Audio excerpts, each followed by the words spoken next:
अस्सलाम वालेकुम, welcome to Rise and Shine. कैसे हैं आप लोग? मैं हूं ज़ुहैब हसन। आप हमारा ये शो देखते हैं और शो देख के ही आपकी सुबह का आगाज़ होता है और हमें उम्मीद ये है कि बेहतरीन आपका शो देखने के बाद आगाज़ होता है, क्योंकि इस शो में हम आपको सब कुछ देते हैं। इन्फॉर्मेशन भी होती है, एनालिसिस भी होती है और पता चल जाता है आपको कि आने वाला वक्त कैसा है या क्या ख़बरें होने वाली हैं, पेट्रोल की प्राइसेस क्या हैं, सोसाइटी के क्या इश्यूज चल रहे हैं, अगर कोई क्रिमिनल कोई एक्टिविटी कहीं पर हुई है या फिर कानून नाफिज करने वाले इदारे क्या कर रहे हैं, और कोई ख़ास स्पेशल डे होता है तो उससे मुताल्लिक भी आपको बताते हैं। मौसम बड़ा ज़बरदस्त हो रहा था अभी ऑफिस आते हुए और ये लग रहा था कि अब होगी बारिश, तब होगी, लेकिन बारिश हो नहीं रही है कराची का। लेकिन मौसम बेहतरीन है। वैसे तो पूरे मुल्क में बारिशें हो रही हैं। खैर, हमारे शो में आज बहुत कुछ है बताने के लिए और बड़े टॉपिक्स हमने डिस्कस करने हैं आपके साथ, इश्यूज़ को देखना है। लेकिन सबसे पहले जो टॉप स्टोरी है उसका जिक्र करते हैं और आप भी ये जानना चाह रहे होंगे कि आज़ाद कश्मीर का क्या बना, इंतखाबात का क्या बना, जो पहला मरहला था ये कौन बाजी ले गया, क्योंकि दावे तो बहुत किए जा रहे थे। तो जनाब, अभी तक की जो इतलात हैं गैर सरकारी और गैर हतमी नताइज के मुताबिक नून लीग की सीट्स ज़्यादा नज़र आ रही हैं, पीपल्स पार्टी की सीट्स कम हैं। और गैर हतमी गैर सरकारी नताइज ये बता रहे हैं कि पाकिस्तान पीपल्स पार्टी ने 3 सीट्स अभी तक निकाली हैं और नून लीग ने 7 सीट्स निकाली हैं। तो ये हम आपको मुख्तलिफ मनाजिर दिखा रहे हैं पोलिंग के बाद के, जब गिनती का अमल शुरू हुआ और फिर जब ऐलान भी हो गया। वो होता है ना, ये पूरा पोलिंग एजेंट्स वहाँ उनके पास मिलती है उन्हें कॉपी, पता चलता है कौन जीत गया कौन। तो फिर भंगड़े भी होते हैं ढोल की थाप पर, और जो मेहनत की गई होती है इलेक्शन कैंपेन के दौरान उसको सेलिब्रेट भी किया जा रहा था। लेकिन ये कि आज़ाद कश्मीर का इंतखाबात का पहला मरहला है, फिर अगस्त में भी अभी एक दंगल सजना है और उसके बाद ये पता चलेगा कि 53 सीट्स पे जब टोटल इंतखाबात हो जाएंगे तो फिर 27 सीट्स जिसके हाथ आएंगी वो इंतखाबात ये ले जाएगा। लेकिन पहले मरहले से मुताल्लिक़ बड़े बयानात भी आए और रिगिंग के इल्ज़ामात लगे हैं और काफ़ी ज़्यादा पाकिस्तान पीपल्स पार्टी के रहनुमाओं की तरफ से कहा गया है। सीनियर वजीर पाकिस्तान पीपल्स पार्टी के उन्होंने कहा कि धौंस और ताकत के जरिए इंतखाबात चोरी नहीं होने देंगे। उन्होंने इस बात पर भी सवालात उठाए कि ये वज़रा, वफाकी वज़रा वहाँ पर क्या कर रहे थे, ये नून लीग के वज़रा वहाँ पर क्या कर रहे थे इंतखाबात से पहले। और ये जो आपने अवाम के लिए जो रिलीफ की बात बतें और ये बसेस का ऐलान किया है और 20 करोड़ की बसेस आप दे देंगे और ये कर देंगे, तो ये तो प्री पोल रिगिंग है, ये इल्ज़ामात लग रहे हैं। फिर राजा परवेज़ अशरफ पाकिस्तान पीपल्स पार्टी के सीनियर रहनुमा हैं, साबिक़ वज़ीर आज़म हैं, उन्होंने भी बड़े बयानात दिए हैं। उन्होंने सवालिया निशान उठाया। उन्होंने कहा कि अवामी मैंडेट पर डाका डालने की किसी कोशिश को कबूल नहीं किया जाएगा और दोबारा पोलिंग मुकम्मल होने तक हल्के के हतमी नताइज का ऐलान ना किया जाए। इसी तरह चेयरमैन पीपल्स पार्टी बिलावल भुट्टो जरदारी ने भी तशवीश का इजहार किया। उन्होंने कहा है कि ये जो मामला चल रहे हैं अभी आज़ाद कश्मीर में, इनको देखते हुए कोई भी ऐसा मैंडेट जो कि मुतनाज़े हो, ऐसे मैंडेट वाली हुकूमत काम नहीं कर पाएगी और ये आज़ाद कश्मीर के मसाइल हल नहीं हो पाएंगे। तो मुतनाज़े मैंडेट के साथ हुकूमत बनाना या फिर किसी को हुकूमत दे देना, ये एक किसी सूरत भी सही तरीक़ा नहीं होगा। तो ये कि काफ़ी ज़्यादा तशवीश कर रहे हैं। लेकिन दूसरी तरफ नून लीग तो सेलिब्रेट कर रही है और नून लीग ये कह रही है, राना सनाउल्लाह कह रहे हैं कि वो इल्ज़ामात हैं तो बताएं भाई, साबित करें। चीफ इलेक्शन कमिश्नर ने भी प्रेस कॉन्फ्रेंस की और उन्होंने भी कहा कि पुरअमन तरीके से इंतखाबात हुए हैं और सिक्योरिटी एहलकारों ने, सिक्योरिटी फोर्सेस ने बेहतरीन तरीके से अमन अमान की सूरत हाल को मेनटेन किया है। तो अब ये दोनों तरफ के मौक़िफ़ हैं और अभी रिज़ल्ट आपके पास गैर हतमी गैर सरकारी नतीजा ये है कि 3 सीट्स पीपल्स पार्टी के हिस्से में आई हैं और 7 सीट्स नून लीग के हिस्से में आई हैं। तो ओवरऑल पहले जानते हैं कि माहौल कैसा रहा इलेक्शन के दौरान और क्या टर्न आउट था, वोटर्स टर्न आउट क्या था। क्योंकि जमातें कुछ ये भी कह रही हैं, पाकिस्तान तहरीक इंसाफ भी ये कह रही है कि टर्न आउट बहुत कम था और ये टर्न आउट कम होने की वजह ये कि उनको मौका नहीं मिला। तो हर जमात का अपना अपना मौक़िफ़ है। तो ये हम ज़रा जानते हैं। हमारे नुमाइंदे शिराज अहमद शिराजी ने हमें ज्वाइन किया। शिराज, बताइए। और पाकिस्तान पीपल्स पार्टी के सीनियर रहनुमा हसन मुर्तज़ा साहब भी हमारे साथ ही होंगे। लेकिन सबसे पहले ज़रा ऑन ग्राउंड सूरत हाल जान लेते हैं कि कैसा रहा ओवरऑल माहौल, कैसा रहा। शिराज, बताइए, आपने टर्न आउट से मुताल्लिक़ पहले तो बताएं कि चीफ इलेक्शन कमिश्नर ने क्या बताया और आपने जो मनाजिर देखे वहाँ पर, आंखों देखा हाल, ज़रा शेयर कीजिए हमसे। देखिए, बहुत शुक्रिया। ये मरहलावार इंतखाब आज़ाद कश्मीर के पहला मरहला था। 13 हलकों पर इंतखाबात हुए। जहाँ तक टर्न आउट की बात है तो जो इलेक्शन कमीशन है उनके मुताबिक 40% टर्न आउट रहा। लेकिन जहाँ तक हम लोगों ने देखा, हम मुख्तलिफ कोटली के हलकों में गए, हम बिम्बर में वहाँ पर गए, तो 40% तो हम नहीं कह सकते, टर्न आउट कम ज़रूर था। अब तक जो नताइज है उनमें तकरीबन 10 हल्कों के नताइज हमारे पास सामने आए हैं, जिनमें से 7 पर पाकिस्तान मुस्लिम लीग नून को बरतरी हासिल है, जबकि 3 पर पाकिस्तान पीपल्स पार्टी को बरतरी हासिल है। ओवरऑल पुरअमन तरीके से 13 नशस्तों पर इंतखाबात हुए, लेकिन कुछ नाखुशगवार वाकयात भी हमने देखे, जिस तरह कोटली के एक पुलिस स्टेशन पर जो है पाकिस्तान मुस्लिम लीग नून और पाकिस्तान पीपल्स पार्टी के कारकुनान के दरमियान झगड़े और लड़ाई के जो मनाजर है वो हमने देखे। इसके साथ साथ निक्याल सेक्टर पर वहाँ पर जो है पुलिस स्टेशन में फायरिंग हुई और पाकिस्तान पीपल्स पार्टी का एक वर्कर जहाँ बाग हुआ, 3 जख्मी है। इस तरह बाबा शहीद जो पुलिस स्टेशन है बिम्बर में, वहाँ उनको आग लगाई गई और 250 के करीब जो बैलेट पेपर है उनको भी आग लगाई गई। फिर सुहानी में जो है मुसल्लह अफराद पुलिस स्टेशन के अंदर घुस गए और वहाँ पर जो है उन्होंने जो बैलेट पेपर थे अपने साथ ले गए। तो इस तरह कुछ ना कुछ गवार वाकयात भी हमारे पास सामने आए हैं, लेकिन पुरअमन तौर पर ओवरऑल जो है ये इंतखाबात हुए। 10 नशस्तों में जो पाकिस्तान मुस्लिम लीग नून को 7 में कामयाबी अब तक मिली है, 3 में पाकिस्तान पीपल्स पार्टी को कामयाबी मिली है। दूसरा मैं बताऊँ आपको कि LA1 मीरपुर का जो हल्का है उनमें 139 पोलिंग स्टेशन थे, जहां पर पाकिस्तान मुस्लिम लीग नून के आगा साथिक जो है उनको 15,427 वोट मिले हैं। पाकिस्तान पीपल्स पार्टी के अफसर शायद जो है वो 9,832 वोटों के साथ दूसरे नंबर पर है। इस तरह LA2 मीरपुर में 149 पोलिंग स्टेशन थे और तमाम के नताइज मौसूल हुए हैं। पाकिस्तान पीपल्स पार्टी को यहाँ पर कामयाबी मिली है। कासिम मजीद 12,904 वोट लेकर पहली पोजीशन जो है उस पर विराजमान है, जबकि पाकिस्तान मुस्लिम लीग नून के अजीम बख्श 8,182 वोट लेकर दूसरे नंबर पर है। इस तरह LA3 मीरपुर का जो हल्का है यहाँ पर 161 पोलिंग स्टेशन थे, जहाँ पर पाकिस्तान पीपल्स पार्टी को कामयाबी मिली है और चौधरी यासिर सुल्तान जो है वो 11,676 वोट लेकर पहले नंबर पर है। इस तरह PMLN के चौधरी मोहम्मद सईद जो है वो 9,835 वोट लेकर LA9 का बताएं शिराज, LA9 का बताएं ये यहाँ पर पोलिंग क्यों रोकी गई? जी, LA9 में क्या सूरत हाल बनी? जी, LA9 जो कोटली का है 178 पोलिंग स्टेशन यहाँ पर थे और यहाँ पर पाकिस्तान पीपल्स पार्टी को नहीं बल्कि पाकिस्तान मुस्लिम लीग नून को जो है कामयाबी हासिल हुई है। उमर नईम 31,080 वोट लेकर पहले नंबर पर है, जबकि जावेद इकबाल जो है वो 28,509 वोट लेकर दूसरे नंबर पर है। कुछ यहाँ पर नाखुशगवार वाकयात जो है वो सामने आए। एक बॉयज स्कूल है जहाँ पर पाकिस्तान पीपल्स पार्टी और पाकिस्तान मुस्लिम लीग नून के कारकुनान के दरमियान जो है वो लड़ाई हुई। पीपल्स पार्टी के वर्कर्स ने इल्जाम आयद किया कि नून लीग के जो वर्कर है वो टप्पे लगा रहे हैं, तो इस दौरान जो है दोनों कारकुनान के दरमियान लड़ाई हुई और हमने देखा कि पीपल्स पार्टी कारकुन की भी जान गई है इसमें। पीपल्स पार्टी कारकुन की जान भी गई है। जी, वो निक्याल का इलाका है जहां पर पीपल्स पार्टी और नून लीग के वर्कर के दरमियान जो है झड़प हुई है। पीपल्स पार्टी का एक वर्कर जाम भाग हुआ है, जबकि 3 जख्मी है और इसी पर ही पाकिस्तान यानी ये कि कुछ हल्कों पर ये देखा गया पोलिंग स्टेशन पर सूरत हाल, आग भी लगी है, पोलिंग स्टेशन पर लड़ाई झगड़ा भी हुआ है, लेकिन ये कि ओवरऑल चीफ इलेक्शन कमिश्नर ये बता रहे हैं कि अनुमान के। बहुत शुक्रिया शिराज, आपने वक्त दिया। हसन भाई की तरफ बढ़ते हैं। अस्सलाम वालेकुम साहब, गुड मॉर्निंग, कैसे हैं आप? गुड मॉर्निंग जी, खैरियत ठीक? जी जी जी।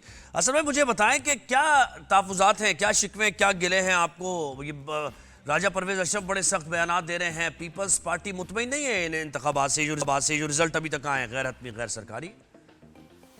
तो बहुत शुक्रिया जी, आपने मुझे मौका दिया। देखिए, ये कोई अचंभे वाली बात नहीं है। PMLN जो है वो हमेशा अपने एम्पायरों के साथ खेलती है और जो कश्मीर के इलेक्शन में हुआ या जिस पे पीपल्स पार्टी का रद्द अमल आ रहा है, यकीनी बात है जहाँ पे बेज़ाब्तियाँ होंगी और वहाँ पर लोग मुतासरीन जो हैं वो एहतजाज भी करेंगे। राजा परवेज़ अशरफ साहब और मैं इकट्ठे उस चढ़ोई के हल्के में जिसका वो ख़ुसूसन जिक्र कर रहे हैं, हम कंपेन भी करते रहे, जाते भी रहे। वहाँ की ग्राउंड पे जो सूरत हाल थी वो बड़ी क्लियर थी और वहाँ पे जो रिज़ल्ट बदलने की कोशिश की गई वो मेरा ख्याल है कि उससे बड़ा सबूत कोई नहीं है। और ये चीज़ें जो हैं ये तो आहिस्ता आहिस्ता सामने आती हैं कि किस तरह किस जगह पे क्या हुआ। तो इंशाल्लाह ताला वेट एंड सी, थोड़ा सा देखें। अभी नहीं, यानी आप ये कह रहे हैं कि Results वफाकी हैं। हुकूमत, आप ये कह रहे हैं कि वफाकी हुकूमत का इन्फ्लुएंस इस्तेमाल किया गया, और वो थ्रू आउट आपके बयानात यही है ना। सीनियर वज़ीर सिंध शर्जील यकीनन नामेवा ने भी ये कहा देखिए कि भाई क्या ज़रूरत देखिए थी ऐसे वफाकी वक्त में हुकूमत आप ऐलानात कर रहे हैं, बसेस का ऐलान कर रहे हैं, वुज़रा आपके वहाँ पर मौजूद है। नहीं, देखिए वो तो एक प्री पोल रिगिंग है, वो तो एक अलग चीज है ना। जी। इलेक्शन कमीशन को अगर वो थोड़ा सा भी गैर जानिबदार होते तो उन चीजों का भी नोटिस लेते, लेकिन अगर वो नहीं भी ले पाए तो कम से कम पोलिंग डे को तो यकीनी बनाते कि उस दिन कुछ ना हो पाता। हम बारहा कहते रहे, फायरिंग्स हुई, हमने उसकी शिकायत की, कोई उसका अजाला नहीं किया गया, बिलाखिर वहां पे हमारा एक कारकुन शहीद हो गया, मुख्तार यूनिस। और इस चीज की निशानदेही काफी अरसा पहले हम करते रहे, एक दिन पहले फायरिंग भी हुई। इसके अलावा भी काफी जगहों पर फिर पीएमएलएन की तरफ से ये कहा जाता रहा कि गवर्नमेंट तो पीपल्स पार्टी की है। हमने बारहा कहा कि पीपल्स पार्टी की गवर्नमेंट नहीं है, इलेक्शन कमीशन इलेक्शन करवा रहा है, और पीपल्स पार्टी की गवर्नमेंट तो जब इलेक्शन स्टार्ट हुआ खत्म हो गई। अब तो इलेक्शन कमीशन ही वहां पे सब कुछ था, और उसने जिस तरह से अपना रोल प्ले किया शायद तारीख में देखिए, एक तो इसके रूप असल से में देखा जाए। एक तो होता है नेग्लिजेंस होती है ना, एक तो नेग्लिजेंस होती है कि भाई अपना किरदार सही अदा नहीं कर पाए, लैप्स हो गया। एक ये होता है कि मिली भगत से काम किया जाता है।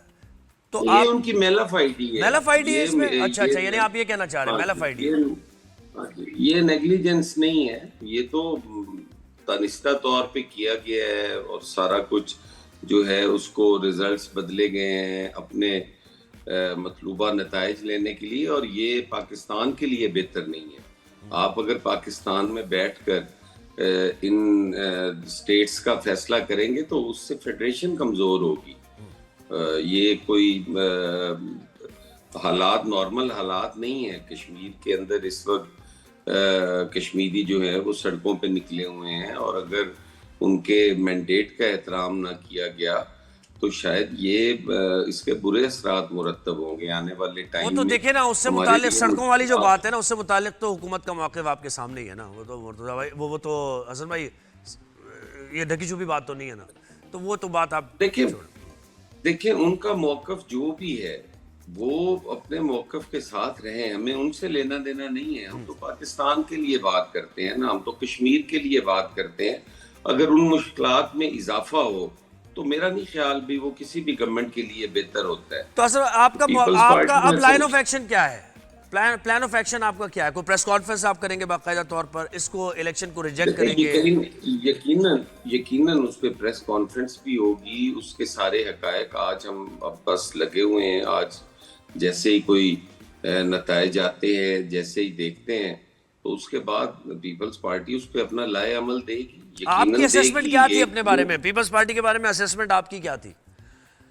वहां पे हम 9 सीटों पे आगे थे। ये तो बड़ा फर्क है। बहुत फर्क है, यही गुजारिश कर रहा हूँ। और वहां पे हम खुद मैं कैंपेन में रहा हूँ, तो वहां पे तो 60-40 था। 60 पीपल्स पार्टी थी और 40 दूसरी सारी पार्टियां और इंडिपेंडेंट्स थे। तो यकसर मुस्तरद करते हैं तो- आप इन नताइज को? यकीनन हम इन नताइज को मुस्तरद करते हैं, और लेकिन पीपल्स पार्टी का चूंकि ये मिजाज नहीं है, वो तहफ़्फ़ुज़ात के साथ भी रिजल्ट्स तस्लीम करती है। वो ना तो सिस्टम को डीरेल चाहती है कि हो, बड़ी कुर्बानियों के नतीजे में ये जमहूरियत। और अगर यही सिस्टम चलता रहा हसन भाई, तो आप अगले फेज में भी जाएंगे इंतखाबात के, या बॉयकॉट कर सकते हैं अगर इसी तरह ये सूरत चल रही? जो आपने कहा ना मेलाफाइडी है। बायकॉट का तो कोई नहीं है। हम इंशाअल्लाह ताला कोशिश करेंगे कि ये कमी जो यहाँ पे रही है हमारे से, हम तो अपनी कमी दूर कर सकते हैं ना।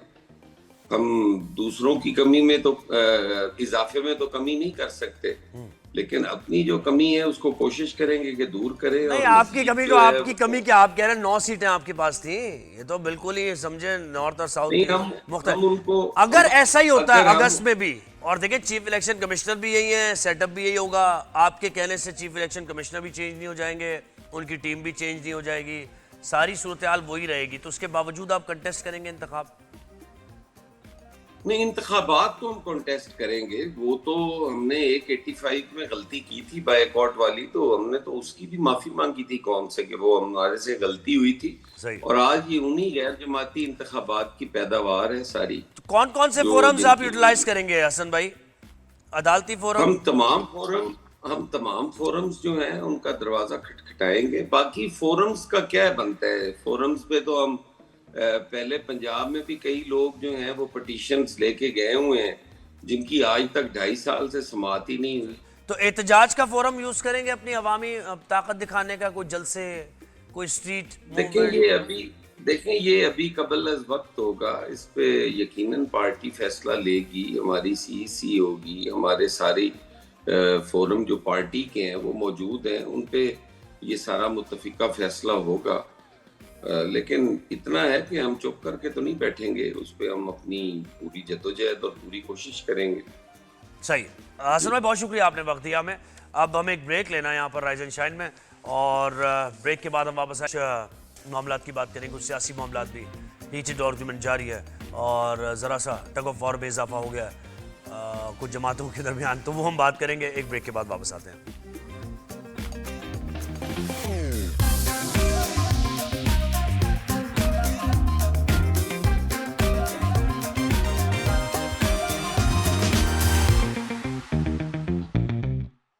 Welcome back rise and shine में। और काफ़ी अरसे से हमने कुछ पॉलिटिक्स की बात नहीं की है, सिंध की पॉलिटिक्स क्या है, फिर उसका वफाक पर असर होता है, ये हमने बात नहीं की। तो आज हमने सोचा कि ज़रा ये जो गर्मा गर्मी सियासी बयानात में आ रही है इसका ज़रा जिक्र करते हैं। और पाकिस्तान पीपल्स पार्टी जिसके पास सिंध गवर्नमेंट है, पीपल्स पार्टी का बड़ा मैंडेट है यहाँ पर, और कराची में की जो जमात है MQM कराची, हैदराबाद और दीगर जो सिंध के शहर हैं उनकी जमात जहाँ पर उनकी नुमाइंदगी है MQM, तो इनके दरमियान एक टग ऑफ वॉर सी चलती रहती है और सियासी टर्फ की जंग चलती ही रहती है। अब इसमें बड़ा कुछ तेज़ी आ गई है।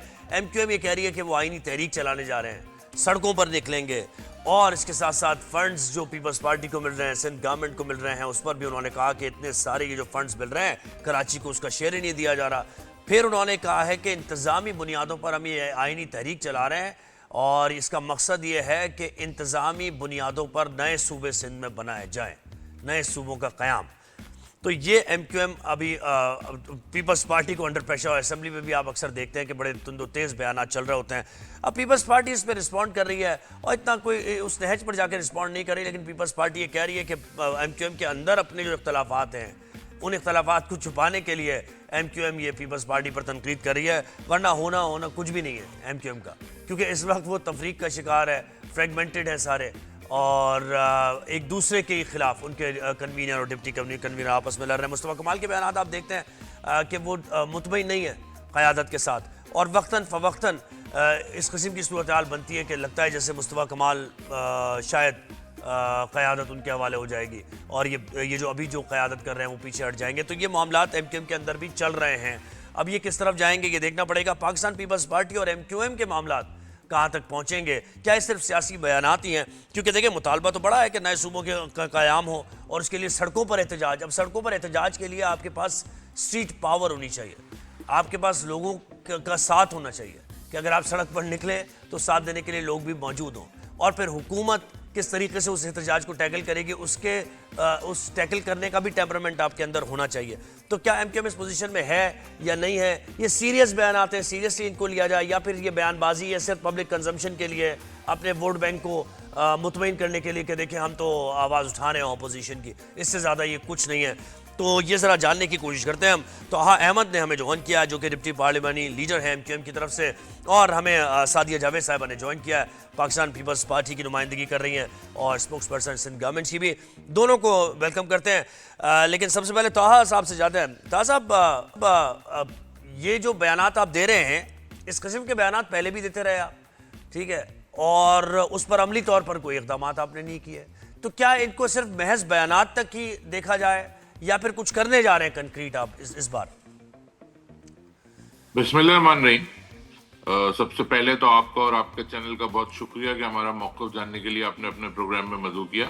देखिए, मुत्तहिदा कौमी मूवमेंट पाकिस्तान ने जितने भी मुतालबात किए हैं वो आईनी मुतालबात हैं। कोई भी मुतालबा हमारा ऐसा नहीं है जो मावरा आईन हो। दूसरी बात ये कि जब हम एहतजाज की बात करते हैं तो हम उस एहतजाज की बात करते हैं, सड़कों पे निकलने की बात करते हैं तो उस तरह से सड़कों पे निकलने की बात करते हैं कि जिसकी इजाजत हमें इस मुल्क का कानून और आइन देता है। हमारा वोट बैंक तो इंटेक्ट है पिछले 40 साल से, और जिस तरह से अवाम के वोटों के जरिए हम ऐवान में जाते हैं और अवाम, शहरी सिंध की अवाम ये समझती है कि मुत्तहदा कौमी मूवमेंट उनकी नुमाइंदगी कर रही है, जब भी वो हमें वोट देके ऐवान में भेजते हैं, और हमेशा भेजते हैं, इस दफा भी भेजा है। देखिए, जहां तक रही बात सिंध हुकूमत के खिलाफ साहब एहतजाज कितनी, की, वैसे या मैं ऐसी आपके मेरे जहन में आ गई मेरे बात जो आपने बात की, कितनी सीट्स थी आपकी 2009 के इंतखाबात में, 2002 में और 90s में, और कितनी सीट अभी हैं जो रिसेंट इंतखाबात हुए कराची से? देखिए, वो तो मैं आपसे ज़ाहिर शेयर कर दूंगा कि 90s में कितनी थी, क्या है 2018 में क्या हुआ, उसके बाद 2018 में जो वैक्यूम था, अगर वो पुर कर दिया जाता तो फिर आज शायद हम ना होते, लेकिन लोग कराची अपने असल की तरफ लौटा है। आज हमारी ज़ाहिर है 37 सीट्स हैं। ये डेटा तो किसी को भी याद एग्जैक्टली नहीं होगा, एक आध सीट ऊपर नीचे बता दूंगा कि 2002 में क्या थी, 8 में क्या थी, 13 में क्या थी, लेकिन majority of the mandate of urban Sindh always is with MQM Pakistan, and this is the current situation right now as well. जहां तक रही बात सिंध हुकूमत की, तो हमारी किसी से कोई जाती दुश्मनी नहीं है भाई, इट्स ऑल अबाउट गवर्नेंस। आप देखिए कि कराची से लेके कश्मीर तक जो हाल है, कुत्ते के काटने की वैक्सीन नहीं है, सड़कें टूटी हुई हैं, पानी नहीं है पीने का, लॉ एंड ऑर्डर का निज़ाम सही नहीं है। एक आप मसाइल पे बात करें तो ऐसा लगता है मसाइल का अंबार है, उस पे अवाम की फ्रस्ट्रेशन अपनी जगह मौजूद है। 140A पे अगर हम बात करें तो आज हम पीपल्स पार्टी के मेयर के लिए इख्तियार मांग रहे हैं ना। हम तो कह रहे हैं कि पाकिस्तान पीपल्स पार्टी का जो मेयर है मुर्तजा वहाब साहब जो हैं, उनको 140A के तहत इख्तियार दे दें। 140A कोई एमक्यूएम ने नहीं बनाया है। अच्छा, विफाकी हुकूमत सही चल रही है सर?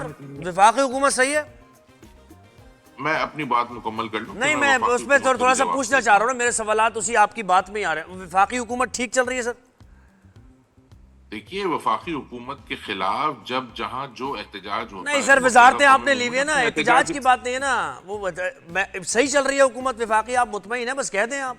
मेरे भाई, अगर आप अपनी बात मेरे मुंह में डाल के जवाब लेना चाह रहे हैं तो आप बता दें, या मेरा जवाब सुन लें थोड़ा सा तामुल के साथ। अगर आप मौका दे दें, आपने सवाल किया कि वफाकी हुकूमत कैसे चल रही है, तो मैं बता रहा हूँ कि वफाकी हुकूमत जहां हमें जरूरत होती है, जहां हमें लगता है कि कोई प्रॉब्लम है, हमने सबसे ज्यादा एहतजाज किया है। पेट्रोल पर आपने एहतजाज अभी रिसेंटली कब किया था? पेट्रोल जो बढ़ा है उस पर एहतजाज कब किया? हुकूमत पे अगर हम हुकूमत में हम अगर बैठे हैं और हुकूमत में हम अपना काबीना में बैठे हैं, तो भाई हम किसी के एहसान पे नहीं बैठे, हम तो अपना मैंडेट है, हम हर हुकूमत का हिस्सा होंगे। हमारे बगैर हुकूमत ना बनती है, ना हुकूमत हमारे बगैर चल सकती है। तो कैसे लोग सीरियसली कैसे लेंगे आपको सर, ये मुझे बताए ना, कैसे इस हिकमत अमली। अच्छा, सादिया साहिबा को भी लेते हैं जरा, चले सादिया साहिबा को भी लेते हैं। मेरी बात मुकम्मल होने देते हैं। अभी दोबारा आपके पास आएंगे सर, दोबारा आपके पास आएंगे।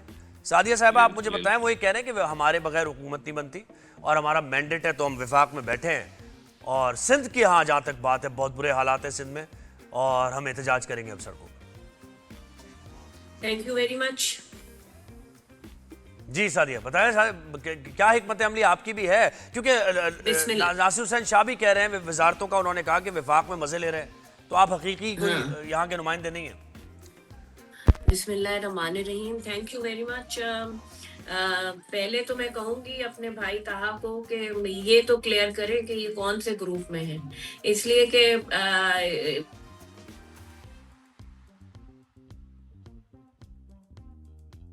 और कोई 3-4 लीडर जो हैं वो मौजूद हैं। तो पहले अपनी जो जंग है ना, पहले जो अपनी जमात में जो जंग है उसको पूरा कर लें, उसको कर लें, इलेक्शन करा लें, अपना नया चेयरमैन मुंतखब कर लें, फिर अच्छा तो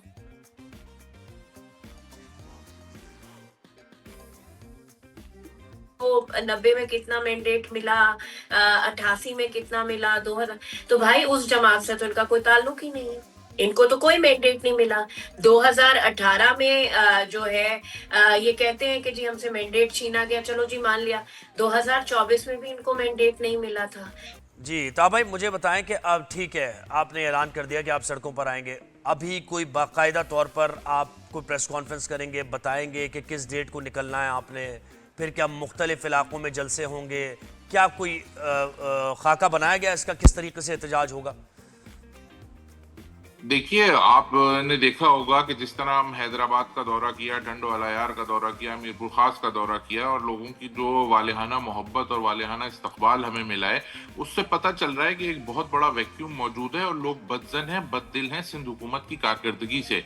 इल्जाम तराशी जो है वो हल नहीं है, प्रोग्रेस हल है। मुत्तहदा कौमी मूवमेंट पे उंगली उठाना हल नहीं है। लोग इनसे इनकी 18 साल की कारकर्दगी का सवाल कर रहे हैं। लोग पूछ रहे हैं कि 17 साल में कोई एक मॉडल मोहल्ला, कोई एक मॉडल गली, कोई एक मॉडल यूसी बनाइए, कोई मॉडल स्कूल, कोई मॉडल अस्पताल, कहीं कोई ऐसा काम किया है कि जिसको दिखा के बता सकें कि हमने 18 साल में क्या किया है। पीपल्स पार्टी जब बात करती है तो ऐसा लगता है कि एक ऐसी पार्टी बात कर रही है जो अब कह रही है कि हम अगर इलेक्शन लड़ेंगे, जीतेंगे तो ये करके दिखाएंगे। ये नहीं बताते कि आपने पिछले 18 साल में किया क्या है।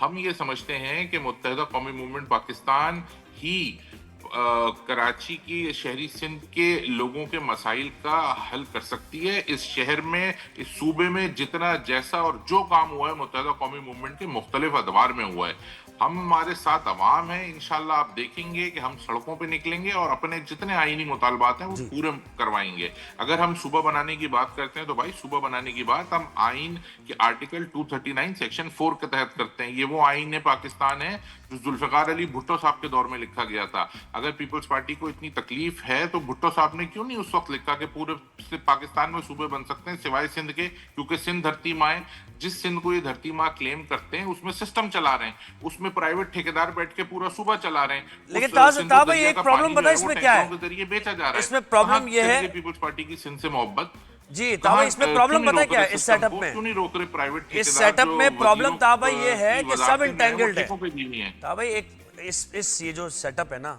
अभी रिसेंट इंतखाबात के बाद का, इसमें एक प्रॉब्लम ये है कि सारे इंटेंगल्ड हैं एक दूसरे से। ठीक है, एक भी अगर इधर उधर हुआ तो सेटअप जो है ना वो डिस्टर्ब हो जाएगा। यहाँ कोई ऐसा ऑपोजिशन, जेन्युइन ऑपोजिशन वो नहीं है। दूसरी बात तो इस ऐसे हालात में आप फुल फ्लेज कैसे एक तहरीक चला पाएंगे और किस तरीके से, ये मुझे समझ नहीं आ रहा। मुत्तहदा कौमी मूवमेंट को कहा जाता है कि वो वफाक में बैठे हैं, तो मेरे भाई हम काबीना में बैठे हैं और पीपल्स पार्टी का नेशनल असेंबली में अपोजिशन की बेंचों पर बैठती है, हुकूमती बेंचों पर बैठते हैं। सदर पाकिस्तान पीपल्स पार्टी का है, चेयरमैन सेनेट पीपल्स पार्टी का है, डिप्टी स्पीकर पीपल्स पार्टी का है। काबीना का हिस्सा नहीं है लेकिन हुकूमत का हिस्सा जरूर है। ये क्लैरिटी होनी चाहिए। मैं ये कह रहा हूँ सब में और अदर, यही तो कह रहा हूँ कि सब इंटेग्रेटेड है। सादिया साहिबा करेक्ट हो गया जी। साहिया साहिबा अगर आपको आवाज आ रही है मुझे बताएं कि ये सारी जो बातें की हैं उन्होंने और उन्होंने कहा कि भाई हम सूबा भी बनाएंगे इंतजामी बुनियादों पर, यह हक है हमारा और एहतजाज करेंगे भरपूर, आपने कुछ भी नहीं किया, बताइए। अच्छा जी, बिल्कुल एहतजाज का शौक एमपीएम पूरा करे। हम भी एहतजाज का ये शौक बिल्कुल अपना पूरा करें। जहां तक इन्होंने बात की तो हमने कोई काम नहीं किया 18 सालों में, तो जी हमने बहुत काम किया है। आइंदा भी पाकिस्तान पीपल्स पार्टी ही को मेंगे पीपल्स पार्टी अपने तमाम काम जो इस वक्त अंडर डेवलपिंग है वो काम मुकम्मल करेगी। सिंध के अवाम पाकिस्तान पीपल्स पार्टी को वोट देते हैं। जहां तक ये सूबे का मुतालबा करते हैं, पहले ये करते थे मुल्क का मुतालबा। इनकी एक जमात होती थी ना, वो पहले करती थी मुल्क का मुतालबा कि हम सिंध को कराची को सिंध से अलग कर देंगे और एक सूबा मुल्क बना देंगे। अब ये मुतालबा करते हैं, ये मुतालबा बिल्कुल सही है, कॉन्स्टिट्यूशन में लिखा है सूबे बनने चाहिए, उसका तरीकाकार है। एमक्यूएम वो तरीकाकार पूरा करे, सिंध असम्बली से करारदाद मंजूर कराए कि जी सिंध में सूबा बन सकता है। तो भाई जो इस वक्त पाकिस्तान के 4 सूबे हैं वो संभालना वफाकी हुकूमत के लिए मुश्किल है। कटौतियां हो रही हैं, पाकिस्तान के पास फाइनेंशियल स्ट्रेन है। आप कहते हैं कि जी सूबा बना दो, तो सूबा जब बनता है तो इंतजामी तौर पर पैसों की जरूरत होती है। मेरा वफाकी हुकूमत से भी सवाल है कि सूबों बनाने की बातें तो करते हैं, उनके इत्तेहादी बातें करते हैं, वो पैसे कहाँ से आएंगे? आप खुद कह रहे हैं कि पाकिस्तान में इस वक्त इकोनॉमिकल स्ट्रेन आया हुआ है, पाकिस्तान की मईशत उस तरह परफॉर्म नहीं कर रही, खित्ते में जंग है, और आप कहते हैं कि जी हम सूबा बनाएंगे। तो ये करारदाद लाएंगे, ये बड़ी बातें करते हैं ना कि हम तो हर काम कॉन्स्टिट्यूशनली करते हैं। तो सिंध असम्बली में मेरे भाई तहा जो है वो करारदाद लाएं और अगर वो करारदाद मंजूर हो जाए तो जरूर वफाकी हुकूमत फरमाइश करे और सूबा बना ले। आसान बात है, बिल्कुल बिल्कुल आसान तरीका बताया सादिया साहब ने। तो क्या ख्याल है आपका? इससे आसान तरीका मैं बताता हूँ आपको। जहां तक मेरी बहन ने बात की मुल्क अलग करने की, तो एक ही चीज मेरे जहन में आई कि सिंधु देश की बात आ गई मेरे जहन में। तो मैं सिर्फ ये कहना चाहता हूँ कि जो भी मावरा आइन कोई बात करेगा, मुत्तहिदा कौमी मूवमेंट उसको कंडेम करती है। और अगर उससे भी ज्यादा एक स्टेप आगे जाके मैं बात करूं तो हम बुरी तरह से उन तमाम लोगों को रिजेक्ट करते हैं। और अगर कह लेने दीजिए मुझे कि हम उस हर शख्स पे लानत भेजते हैं जिसने कभी पाकिस्तान को नुकसान पहुंचाने की कभी कोई बात की हो। जहां तक रही बात आइन की, तो आइन में तरमीम भी की जा सकती हैं, आइन में तरीकाकार चेंज भी करवाया जा सकता है 2/3 मेजोरिटी के जरिए नेशनल असेंबली में। मेरी बहन ये भी समझें कि सूबे बनाने का जो तरीकाकार है वो चेंज करने की गुंजाइश भी अभी मौजूद है। ऐसा नहीं है सूबा बनेगा तो जाहिर है आईनी तरीके से बनेगा। ये कौन सी, अच्छा एक सर और पता बात है बताएं, बहुत से आइन नाक़िद की आपके क्या कह रहे हैं कि ये बेल आउट करने का एक तरीका कैसे है। है? इस वक्त विफाकी हुकूमत बहुत प्रेशर में है, देखिए एक इकोनॉमिक कंडीशन मुल्क की खराब है, अवाम में अनपॉपुलर हो रही है हुकूमत, तो ये कोई नया आप इशू खड़ा करके कि इंतजामी बुनियादों पर सूबे, और ये नई डिबेट आप छेड़ रहे हैं जिसकी वजह से आप उसको अच्छा थोड़ा दो सा चीजें ना, ब्रीदिंग मेरी स्पेस बहन ने दे रहे कहा हैं। मेरी बहन ने कहा कि 4 सूबे सही तरह से मैनेज नहीं हो रहे। तो मेरी बहन, मैं आपके आर्ग्यूमेंट को आगे लेके चल रहा हूं सादिया, कि 4 सूबे मैनेज नहीं हो रहे, इसीलिए इंतजामी बुनियादों पे, जैसे दुनिया भर में हुआ है, आबादी की बुनियादों पे, इंतजामी बुनियादों पे, लिसानी बुनियादों पे नहीं, नए सूबे बना देने चाहिए ताकि मैनेजमेंट आसान हो। इसमें कोई तफरीक की बात नहीं है, इसमें खुदा ना खास्ता किसी को किसी से लड़ाने की बात नहीं है। ये चीज इतनी तकलीफ दे क्यों लगती है आप लोगों को? जहां तक रही दूसरी बात, देखें ये बड़ा इंपॉर्टेंट पॉइंट है, मेरा पूरा होने दीजिएगा। आप सूबों की बात करते हैं, हम तो आपसे ये भी कहते हैं कि आर्टिकल 140A के तहत आप मुर्तजा वहाब को इख्तियार दे दें। हमारे पास सुप्रीम कोर्ट का वो ऑर्डर मौजूद है, हम कहते हैं उस ऑर्डर के तहत मुर्तजा वहाब को इख्तियार देते हैं। सब छोड़े, मुत्तहिदा कौमी मूवमेंट क्या कह रही है, जमात इस्लामी क्या कह रही है, पीटीआई क्या कह रही है। 2008 का जो पीपल्स पार्टी का मंशूर है वो मोहतरमा बेनजीर भुट्टो के हाथ से लिखा हुआ आखिरी डॉक्यूमेंट है। जो इख्तियारात मोहतरमा बेनजीर भुट्टो ने उसमें लोकल गवर्नमेंट के लिए लिखे हैं। मैं कहता हूं अपने लीडर की विल समझें, वसीयत समझें और उसके मुताबिक अपने मेयर कराची को इख्तियार दे दें। इस शहर में काम होना शुरू हो जाएगा। बस हम एक देख चीज और लेंगे बात कि करके आपसे परफॉर्मेंस सादिया कैसी साहबा से देखें, जब आप इतनी बड़ी तहरीक का आगाज करने जा रहे हैं और सूबों की बात करें, सब चीज करें, आपकी जमात के अंदर जो है ना वो तफरीक है जो नजर आती है बार बार। मुस्तफा कमाल के बयानात आप देख लें, वो खालिद मकबूल के बारे में क्या कह रहे होते हैं आपस में, फारूक सत्तार और ये सारे मामला। तो ये जब लोग देखते हैं कि जिन लीडर्स के पीछे हमने चलना है इनमें आपस में इतनी तफरीक है, इतनी कॉन्फ्रंटेशन है, तो ये क्या लेकर चलेंगे और क्या ये हदफ तक पहुंचेंगे? तो ये बहरहाल एक मसला है आपकी जमात में। अच्छा वो आपने ये वाली बात की, बिल्कुल ये एक मसला है मेरी पार्टी में। मैं ना झूठ बोलने का आदी हूं, ना मैं अपनी आवाम से झूठ बोलूंगा। आपके चैनल के जरिए से हमें लोग देख रहे हैं, लेकिन इस मसले को हम हल कर लेंगे। कौन सी पॉलिटिकल पार्टी ऐसी है जिसमें झगड़ा ना हो? मैं पीपल्स पार्टी में नहीं जाऊंगा उस लेवल पे, लेकिन अगर ग्रुप गिनवाने पे आऊंगा ना तो आपका सारा टाइम निकल जाएगा। असेंबली में हमें नजर आता है कितने ग्रुप मौजूद हैं, कितने वजीर आला बैठे हैं, कौन कौन लोग अपने आप को कहाँ वजीर आला क्लेम कर रहे हैं, किस तरह से तहरीक चल रही है अपने वजीर आला के खिलाफ, वो सब हमें नजर आ रहा है। मुत्तहिदा कौमी मूवमेंट पाकिस्तान के चेयरमैन डॉक्टर खालिद मकबूल सिद्दीकी हैं।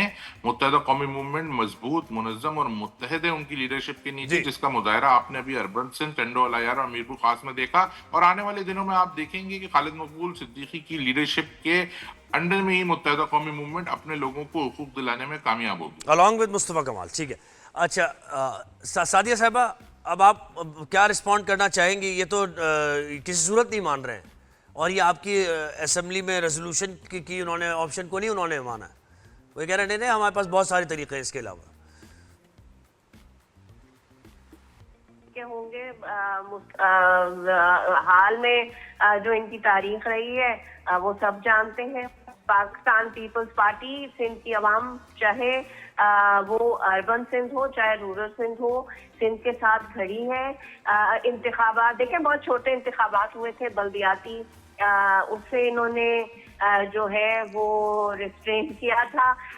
फिर आने वाले बल्दियाती इंतखाबात MQM जो है वो जोर आजमाई करके देख ले, इलेक्शन लड़के देख ले, और आइन और कानून में जो इस वक्त आइन पाकिस्तान है उसमें सूबे बनाने का तरीका मौजूद है।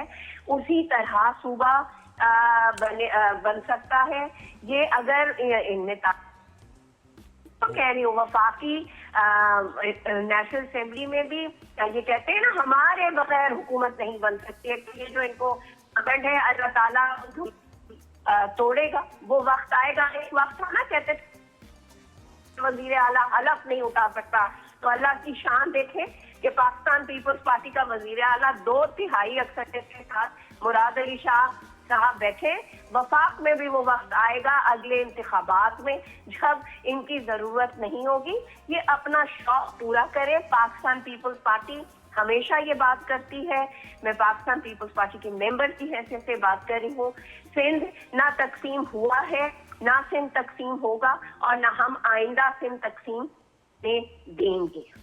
चलें जी, बहुत शुक्रिया ताहा भाई, आपने हमें वक्त दिया और सादिया साहब दिया, पाकिस्तान पीपल्स पार्टी की नुमाइंदगी कर रही थी। ताहा साहब ने एमक्यूएम का मौक़िफ़ पेश किया और एमक्यूएम का मुख्तलिफ लग रहा है।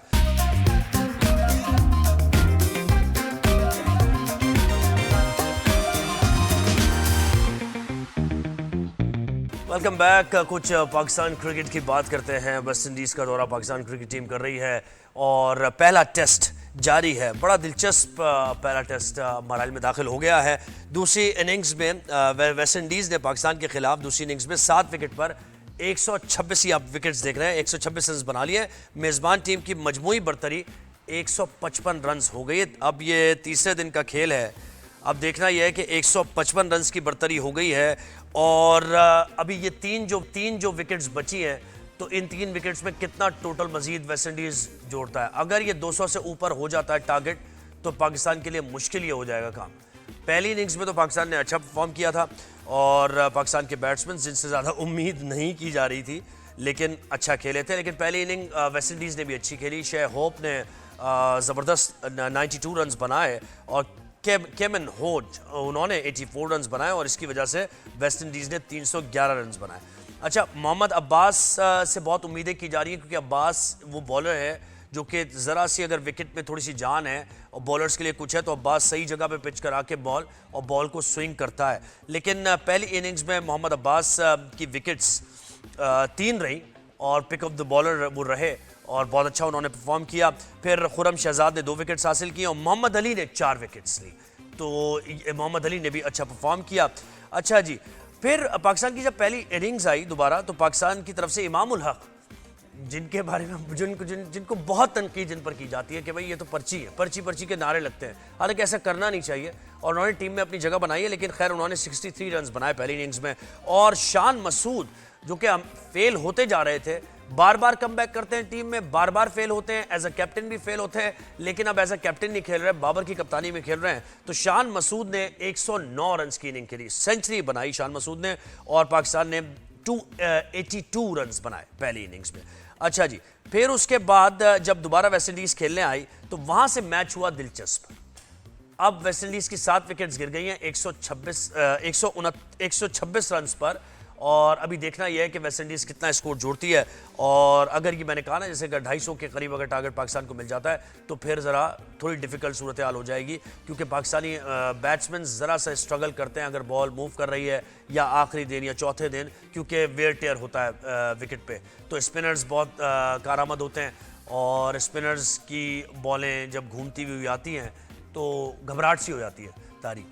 लेकिन सबकी नज़रें इस टेस्ट पर हैं क्योंकि देखिए कप्तान चेंज हुए हैं आपके, बाबर आजम दोबारा कप्तान आए हैं, टीम को रीयूनाइट करने की कोशिश की जा रही है, एक्सपीरियंस प्लेयर्स भी हैं इसमें, यंगस्टर्स भी हैं। तो अगर ये कॉम्बिनेशन अच्छा जाता है और वेस्ट इंडीज़ का टूर करना आसान बात नहीं है। वेस्ट इंडीज़ का टूर हमेशा से एक मुश्किल टूर रहा है किसी भी टीम के लिए और जो वेस्ट इंडीज़ की टीम इस वक्त खेल रही है काफ़ी ज़्यादा फॉर्म में है, टेस्ट भी हो या फिर वनडेज़ हो या T20 की बात करें तो ये वो वेस्ट इंडीज़ की टीम नहीं है जो बीच में एक ज़माने में हो गई थी कि जिसको हम कह रहे थे कि ये तो बिल्कुल ही ख़त्म हो गई, डाउन एंड आउट है। लेकिन अब वेस्ट इंडीज़ में एक अच्छा टैलेंट आया है, तो टेस्ट में टीम का परफॉर्म करना बहुत ज़रूरी है और टेस्ट की रैंकिंग से ही किसी भी टीम की आप देखते हैं ना कि वो जो एलीट टीम बनती है तो वो टेस्ट की रैंकिंग में अगर अच्छी टीम होती है तो फिर वनडेज़ भी आते हैं और T20s भी आते हैं। T20 तो एक तरीके का एंटरटेनमेंट ज़्यादा है और वो उसको क्रिकेट ख़ास जो क्रिकेट की डेफिनेशन है उसको आप डिफाइन नहीं कर सकते T20 के ज़रिए। हाँ, टेस्ट एक रियल टेस्ट है, आपकी पेशेंस का भी, कप्तानी का भी, और आपकी बॉलिंग का भी, आपकी बैटिंग का भी, आपकी फिटनेस का भी। तो इस टेस्ट में पाकिस्तान पास होता है या नहीं, ये देखना पड़ेगा। बाबर आजम की परफॉर्मेंस भी अच्छी रही है और वापस आने के बाद उन्होंने, क्योंकि देखिए कप्तान अगर परफॉर्म नहीं करेगा तो फिर कप्तान किससे नहीं हो, वो जिस तरीके से कप्तान अपनी फैसले लेना चाहता है वो फिर नहीं ले पाएगा, क्योंकि एग्जाम्पलीफाई करना होता है। अगर आपको अपनी टीम को लीड करना है तो एग्जाम्पलीफाई करने के लिए बाबर का अच्छा खेलना ज़रूरी है। तो ये मैंने आपको ज़रा सा स्कोर कार्ड बता दिया। अब आगे देखते हैं कि कैसा टीम परफॉर्म करती है, लेकिन एक्सपेक्टेशन ज़्यादा है। आगे वर्ल्ड कप भी आ रहा है वनडे का, उसमें शाहीन शाह अफरीदी कप्तानी करेंगे, तो वनडे में भी टीम के कॉम्बिनेशंस देखना पड़ेंगे। देखें ये बाबर की शॉट दिखा रहे हैं, ओहो हाँ ज़बरदस्त बैक फुट पर पंच किया है बाबर आजम ने, और काफ़ी ये देखिए ड्राइव जैसे की है। एक तो कवर ड्राइव जो है ना बाबर आजम की, उसकी जब से तारीफ हुई है तो बाबर आजम यानी हमेशा कोशिश करते हैं वो कवर ड्राइव मार के लोगों की, कमेंटेटर्स की, जो एक्सपर्ट्स हैं उनकी दाद लें। तो बाबर आजम को चाहिए ये कि हर शॉट क्रिकेट का हिस्सा है। आप हुक भी करें, आप पुल भी करें, आप स्ट्रेट भी खेलें, सिर्फ कवर ड्राइव ही नहीं होती, उसी पे सिर्फ फोकस ना करें। तो खैर ये मैंने टेस्ट से मुतालिक आपको बताया, बड़े दिलचस्प हो गया। आप देखना है कि पाकिस्तान जीता है या हारता है, ये आपको हम कल परसों बता पाएंगे। तो एक ब्रेक हमने यहाँ पर लेना है, ब्रेक के बाद राइजिंग शाइन का सिलसिला जारी है, आपको कहीं जाना नहीं है, हमारे साथ रहिए।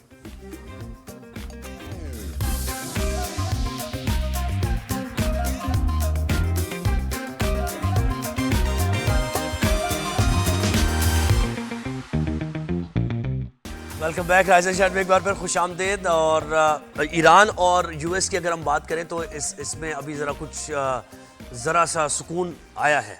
और जो डोनाल्ड ट्रंप के बयानात हैं, बड़े अजीब व गरीब से बयानात होते हैं। पहले मैं आपको बता दूं कि अभी ईरान पर हालिया जो अमरीकी हमले हुए हैं, इसमें 60 अफराद शहीद और 670 जख्मी। बड़ी सीरियस बात है, 60 अफराद शहीद हो चुके हैं।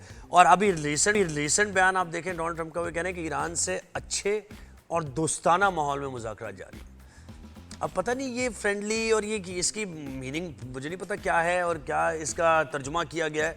अच्छे और दोस्ताना मुज़ाकरात क्या होते हैं भाई?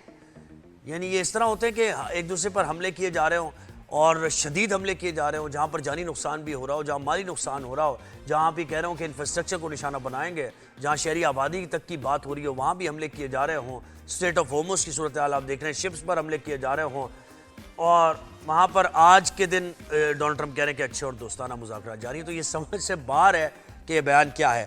अच्छा, ईरान के नायब वज़ीर ख़ारजा के कुछ बयानात आए और उन्होंने कहा है कि ये जो सालिसों के ज़रिए जो मुज़ाकरात हो रहे हैं, इसमें अमरीकी तजावीज़ को हमने मुस्तरद कर दिया है। और उन्होंने एक और चीज़ कही है, उन्होंने कहा कि ईरान की तरफ से कभी भी मुज़ाकरात के लिए कोई पेशकश नहीं की गई है। यानी कि अगर ये कहा जा रहा है ना कि मुज़ाकरात बहाली के लिए ईरान कह रहा है कि दोबारा मुज़ाकरात किए जाए, हमसे मुज़ाकरात बहाल किए जाए, तो उन्होंने कहा ईरान ने इस ख्वाहिश का इजहार नहीं किया है। और उन्होंने कहा कि सालिसों के ज़रिए भी जो मुज़ाकरात हो रहे हैं तो उसमें ये अमेरिका जो हमें तजावीज़ दे रहा है तो उसको हम मुस्तरद करते हैं। अच्छा, और डोनाल्ड ट्रंप ये भी कह रहे हैं इसके साथ, उन्होंने दोस्ताना का तो मैंने बता दिया आपको, वो ये कह रहे हैं डोनाल्ड ट्रंप कि हमारे पास बहुत हथियार हैं अभी, और अगर ईरान ने मौका नहीं दिया मुज़ाकरात को, सिफारती कोशिशों को अगर ईरान ने रिस्पॉन्ड नहीं किया तो फिर हम बहुत शदीद हमले करेंगे। बहुत सारे हथियार हैं हमारे पास। लेकिन उनके आपको चीफ ऑफ डिफेंस स्टाफ के बयानात और उनके नायब जो सदर हैं उनके बयानात कल हमने आपको बताए थे कि उन्होंने कहा कि ज़रा ठहर जाएं, थम जाएं, हमारा बड़ा नुकसान हो रहा है वहाँ पर, अभी हमारे पास हथियार भी नहीं है और मज़ीद भी हमें पैसे चाहिए, ट्रिलियंस ऑफ डॉलर्स, कि अगर हमें दोबारा इस जंग को कंटिन्यू करना है 1 महीने तक आगे तक, तो हमें उसके लिए पैसे चाहिए होंगे। पैसे के बगैर ये जंग नहीं होगी, हमारा जानी नुकसान भी हो रहा है, हमारे फ़ौजी भी ज़ख्मी हो रहे हैं, फ़ौजी भी मर रहे हैं हमारे। तो आप ये ना समझें कि हमारे जो फ़ौजी अड्डे हैं उसमें हमारे रडार सिस्टम्स, हमारे फ़ौजी, हमारे एम्यूनेशन वो सब ठीक ठाक है, बड़ा नुकसान हो रहा है।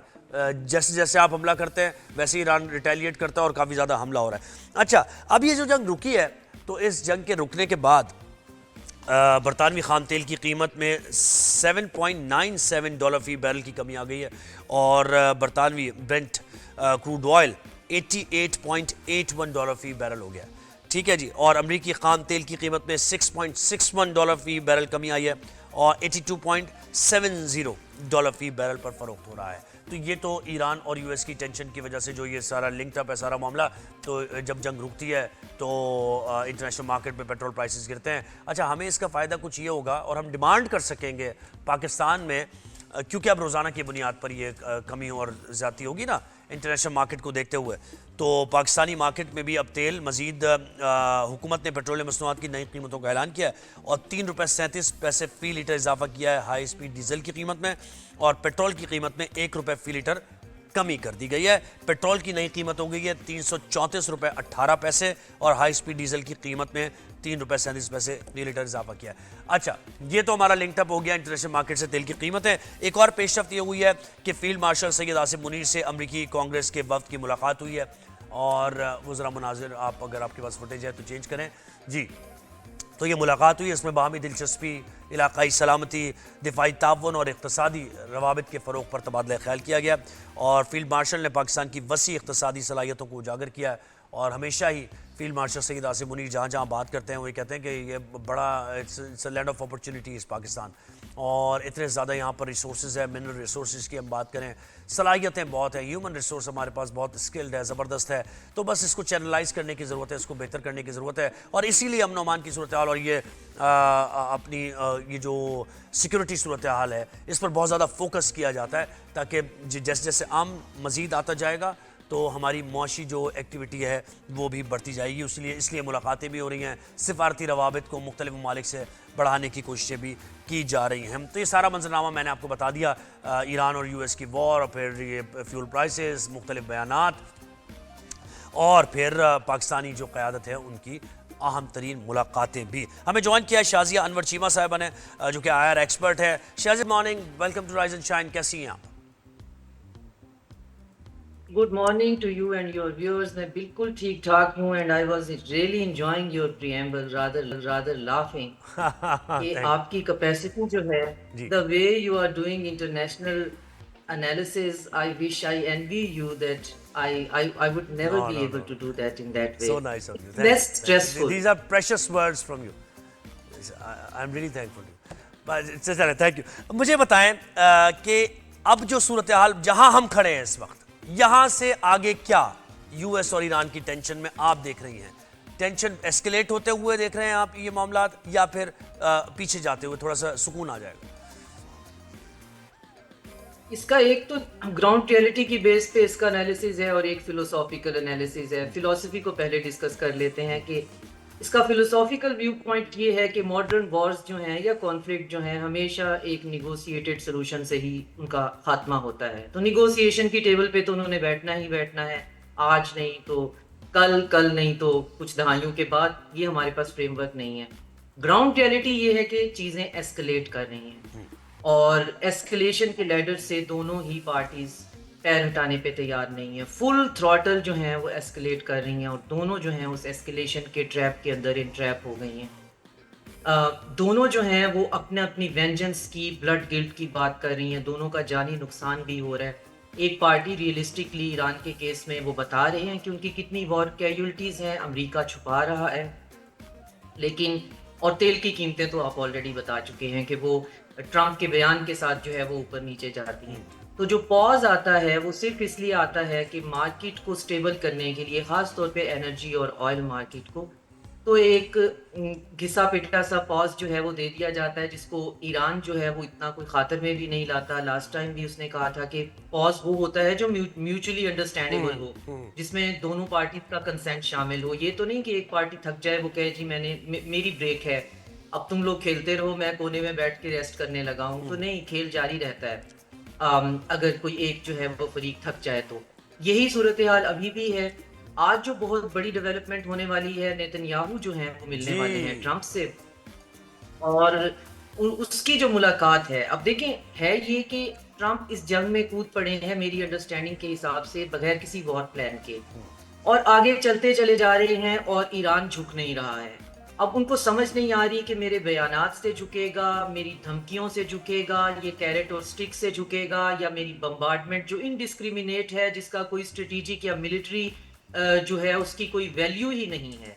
ग्रेनाइट की या कंक्रीट जो है वो पत्थर की तरह की पहाड़ियाँ हैं, उनके ऊपर बम्बार्डमेंट करने से उनके अंदर मौजूद मिसाइल सिटी तो डैमेज होने नहीं लगे। सीजनल ब्रिजेस जो हैं जो सिर्फ बरसात में इस्तेमाल होते हैं उन पे हमले करना, या फिर वॉर क्राइम करना, स्कूल्स पे हमले करना, रेलवे ट्रैक पे हमले करना, सैलिनेशन प्लांट्स पे हमले करना, बिजली के पावर प्लांट्स पे, तो ये तो वॉर क्राइम्स हैं। इन सब कुछ को करके अमेरिका को और ख़ास तौर पे और फिर ट्रंप को उसमें भी प्राइमरीली कोई चीज़ दिखाई नहीं दे रही है, जी। तो उनकी जो पैनिक है वो बहुत अच्छा शाजी साहब, आपने बड़ी इंपॉर्टेंट ये, और मुझे ये सवाल भी करना था नेतन्याहू का दौरा अमेरिका। और देखें, दौरा अमेरिका इससे पहले की जो पेशरफ्त हुई है सऊदी अरब के साथ अमेरिका के जो मामलात हैं न्यूक्लियर को लेकर, और उस पर बड़े तहफ़्फ़ुज़ात का इजहार किया नेतन्याहू ने, इसराइल ने, कि ये क्या मतलब है, आप क्या न्यूक्लियर टेक्नोलॉजी देने जा रहे हैं उनको, क्या न्यूक्लियर वेपन सऊदी अरब को देने जा रहे हैं। फिर हूसियों के साथ जो ईरान के मामलात, तो ये 2-3 चीज़ें हैं। यानी नेतन्याहू क्या कहेंगे मुमकिन तौर पर इस मुलाकात में, क्या होगा? वही कहेंगे कि फुल फ्लेज वॉर खोल दें आप, बस टाइम बाइंग टैक्टिक्स ना करें, हम आपकी सपोर्ट कर रहे हैं, या वो साथ देंगे यूएस प्रेसिडेंट का? इसराइल जो है वो ज़ाहिर सपोर्ट तो नहीं कर सकता कि मिलिट्री माइट तो अमेरिका की ही है। इसराइल उसके लिए एक प्रॉक्सी के तौर पे बेसिस प्रोवाइड कर रहा है, ऑलरेडी कर रहा है, लड़ सकता है या फिर वॉर मॉन्गरिंग कर सकता है। पिछले 20 साल से नेतन्याहू यही कर रहा है कि ईरान के ऊपर फुल फ्लैज एक ऐसा अटैक करो, चाहे वो न्यूक्लियर ही क्यों ना हो जाए, और उसका हमें कोई फाइनल और हतमी हल चाहिए। तो मैं जैसे पहले अर्ज कर रही थी कि ट्रंप के पास या पेंटागन के पास कोई प्लान तो है नहीं, और मेरा शक ये है, मेरी रीडिंग ये है कि नेतन्याहू इस दफा एक प्लान के साथ वहां पे जा रहे हैं। अब Trump is going to be in between a plan and a no plan, तो बहुत इस बात का खतरा है कहीं वो प्लान को चूज ना कर ले, चाहे वो कैसा ही हो, चाहे वो नेतन्याहू का ही क्यों ना हो, क्योंकि बगैर प्लान के आगे जाते हुए तो उनको कुछ अचीव नहीं हो रहा।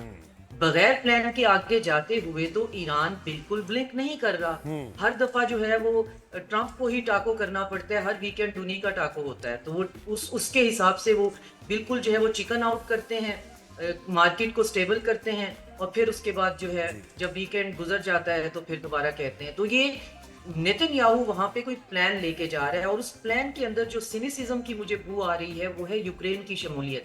हमारे नाजरीन के लिए बहुत इंपॉर्टेंट है कि ये वॉर जो है ये इस हद तक एस्केलेट हो चुकी है कि पूरे रीजन में तो है, ईरान अटैक कर रहा है सीरिया पे, जॉर्डन पे, गल्फ के पूरे कंट्रीज पे, और ख़ास तौर पे फिर लास्ट उसमें वेव में इजराइल पे भी अटैक हुए। इस दफ़ा वो उस तरफ जो है फिलहाल नहीं जा रहा है। तो अब अगर एक ईरानियन वेसल के ऊपर यूक्रेन ने हमला कर दिया है और जंग एक किस्म का उसमें शामिल होने की बात कर और ज़ेलेंस्की इसको यानी कह रहे हैं बाकायदा कि हमने किया है।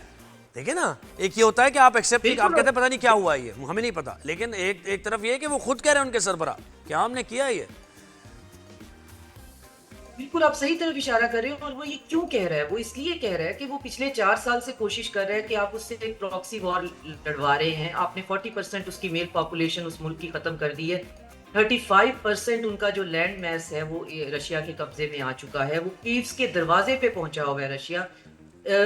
यूक्रेन कभी भी एज अ नेशन स्टेट वैसा नहीं रहेगा जैसा पहले था। तो उसकी हमेशा से यही उसकी पुकार होती है उसकी कि अमेरिका क्यों इसमें कूद नहीं पड़ता, अमेरिका सिर्फ बाहर खड़ा होकर पेरिफेरी पे या फ्रिंजेस पे क्यों बैठा हुआ है। अब ज़ेलेंस्की ने अगर ये खुद किया है, इजराइल के कहने पे किया है, या पेंटागन के या अमेरिका की पावर कॉरिडोर के वॉर मॉन्गर्स के कहने पे किया है, लेकिन अब देखना यह है कि ईरान इसको प्रोपोर्शनेटली रिटेलिएट करता है। देखिए वो तो ग्राउंड वर्क करने की कोशिश की डोनाल्ड ट्रंप ने, लेकिन नाकाम हुई। यूरोप को इन्वॉल्व करने की कितनी कोशिश की, बाकायदा उन्होंने शिकायत की यूरोपियन कंट्रीज से कि वो हमारा साथ नहीं दे रहे, नेटो के साथ जो उनके इश्यूज हुए। तो इसीलिए यूएस टेंटेटिव अप्रोच यूएस की भी है ना कि दुनिया हमारा साथ नहीं दे रही इस मामले में। इन्होंने जब रूस के खिलाफ एक प्रॉक्सी वॉर स्टार्ट की और यूक्रेन को उसमें लजाया, उसे कहा कि तुम्हें हम यूरोपियन यूनियन में शामिल कर लेंगे, नेटो में शामिल कर लेंगे, और बस यहाँ पे हालात जो हैं वो इतने ही बेहतरीन हो जाएंगे। एक माजी का कॉमेडियन जो है वो कहीं से प्लांट करके सदर के तौर पे वहाँ पे और एक कलर रेवोल्यूशन भी लेके आए। 4 साल होने को आ गए हैं। वो शख्स जो कि माजी का कॉमेडियन था, वो आज उसकी अर्ज तो यही है कि आपने एक जंग मेरे से शुरू करवाई, नेटो के पास जो कुछ था उसने उसमें झोंक दिया, लेकिन पूरा नेटो को फुल फ्लेज आर्टिकल 5 के तहत आना चाहिए था, क्योंकि ये जंग ही अमेरिका की है। तो अब ना अमेरिका खुद आता है, आप अपने मर्सनरीज भेज देते हैं। आप ठीक है, सपोर्ट, पैसों की बेतहाशा सपोर्ट है यूरोप की तरफ से भी, अमेरिका ने भी बहुत सपोर्ट किया, लेकिन ज़ेलेंस्की चाहता है कि रशिया के साथ जंग जो है जी। वो यूरोप और अमेरिका और नेटो मिलकर कर सकते सही हैं। बात है। अच्छा, और एक इसमें और, अगर ईरान अच्छा को इस शामिल तरफ अगर करते आए, हैं। अब हम इस तरफ अगर बात करें, ये सऊदी अरब के मामला, हूथियों के हमले, सऊदी अरब का रिटेलिएशन, फिर उसके बाद इराक की हुकूमत ने कह दिया है कि अगर हम तो अपने मुल्क में कार्रवाई करेंगे, अगर कोई हमारी सरजमीन इस्तेमाल करने की कोशिश करेगा सऊदिया के खिलाफ तो उस पर हमले होंगे। और ये भी बताइए कि ये मिडल ईस्ट का ये जो पेशेंस है, ये एब्जॉर्ब करने की जो सलाहियत है, ये कब तक जारी रहेगी? क्योंकि ईरान ने तो बहुत ज़्यादा नुकसान पहुंचाया है, चाहे अमरीकी अड्डों को ही, लेकिन है वो सरजमीन उन ममालिक की। तो ये पेशेंस कब तक रहेगी? हाँ, इस पर ज़रा बात कीजिए। इस पेशेंस में के रहने में पाकिस्तान का बहुत बड़ा किरदार है। हमारी डिप्लोमेटिक जो कैपिटल है, हम सारे का सारा इस्तेमाल कर रहे हैं, और ये पेशेंस अब थिन होती जा रही है। ईरान को ये सोचना पड़ेगा कि गल्फ के अंदर जो बेसिस हैं या जो सिक्योरिटी अरेंजमेंट है, वो किसी माली, बर्किना फासो या किसी युगांडा के लिए नहीं था, वो ईरान से बचाने के लिए था। उन्होंने ये सिक्योरिटी अरेंजमेंट अमेरिका से ईरान से बचाने के लिए किया था। तो थोड़ा सा रियलिस्टिक होकर ईरान को भी सोचना पड़ेगा कि ये ऑलरेडी मुझसे इंटिमिडेटेड और थ्रेटन्ड फील करते थे, तो इन्होंने एक सिक्योरिटी अरेंजमेंट किया। उस सिक्योरिटी अरेंजमेंट की शर्त थी कि यहाँ पे बेसिस बनेंगी, वो बेसिस दो पर्पज सर्व करेंगी, इन होस्ट कंट्रीज को सिक्योर करेंगी और अमेरिका के जो इंटरेस्ट हैं उनको सिक्योर करेंगी। अब जब होस्ट कंट्रीज पे पहली दफा एक वाकया हुआ कि उनको सिक्योर होने की बात आई, तो पता चला कि हेजमोन या कल की जो एम्पायर है, empire of piracy and chaos, वो ना तो वो अपने इंटरेस्ट को सिक्योर कर पाई है, ना ही उनको सिक्योर कर पाई है। ठीक हो गया, ईरान ने बेतहाशा हमले किए, उनका सारा इल्यूजन खत्म हो गया, उनकी सारी सिक्योरिटी सेफ्टी का भरम जो है वो धरा का धरा रह गया। और पाकिस्तान अपना डिप्लोमेटिक कैपिटल यूज करते हुए उनसे कह रहा है कि चूंकि ये इजराइल का प्लान है, ये ट्रैप है, हमें आपस में नहीं लड़ना चाहिए। लेकिन इस पे थोड़ा सा स्ट्रेटेजिक पेशेंस से ईरान को भी साथ देखना चाहिए कि हमारे अच्छे रिलेशन तो ऑलरेडी नहीं, लेकिन आप देखें ना, इसमें प्रॉब्लम पता है क्या है? इसमें कैच ईरान भी इसलिए फंसा हुआ है कि अगर अमेरिका हमले कर रहा है, इन बेसिस के जरिए ही कर रहा है हमले, तो ईरान कहाँ हमले करेगा? मुझे बताएं आप। ईरान कैसे रिटेलिएट करेगा? डायरेक्ट इसराइल को मिसाइल मारेगा? क्योंकि यूएस तो एक्सेस में नहीं है उसके। ये $1,000,000 क्वेश्चन है, बिल्कुल ये $1,000,000 क्वेश्चन है। अगर ईरान अगर 40 साल से कहता है मैं इस जंग की तैयारी कर रहा था, ठीक है, बेसिस पे हमले हो गए, बेसिस तो 70% जो है वो रिपोर्ट है वेस्टर्न के ऑलरेडी तबाह हो चुकी हैं। पहले हल्ले में मुझ में आप में से कोई नहीं बोला, हमने कहा कि वो क्या करे, हमारा यही सवाल था। लेकिन अगर आप 40 साल से अमेरिका से लड़ने की तैयारी कर रहे हैं और मर्द बिन अमेरिका आपकी हर दीवार पे लिखा हुआ है, तो आपको इंटरकॉन्टिनेंटल बैलिस्टिक मिसाइल भी बना लेने चाहिए थे।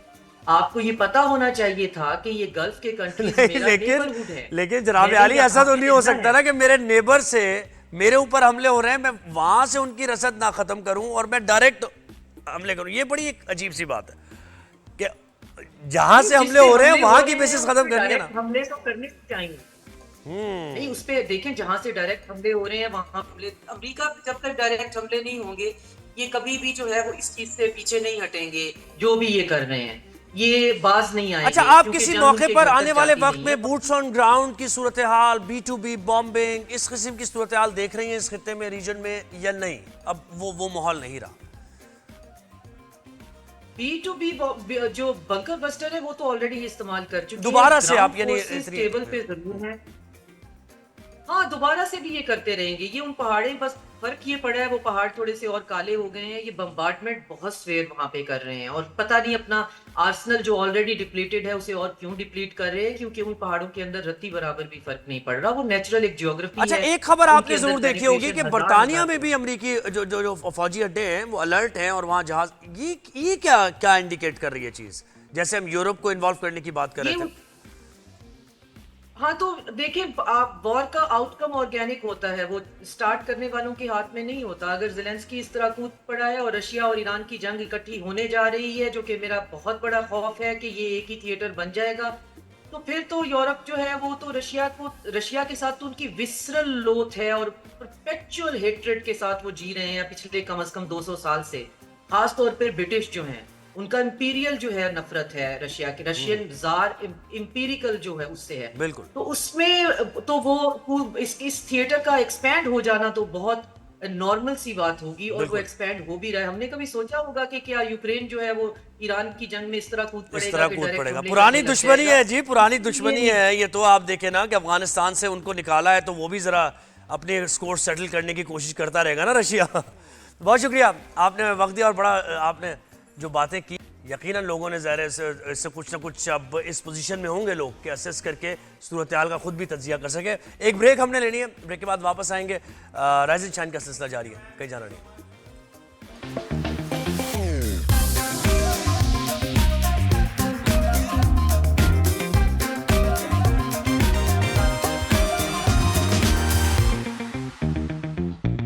Welcome back rise and shine में एक बार फिर खुश आमदेद। और एक ऐसे टॉपिक को हम अब डिस्कस करेंगे कि जो आप मेरी आपकी हम सब की कहानी है।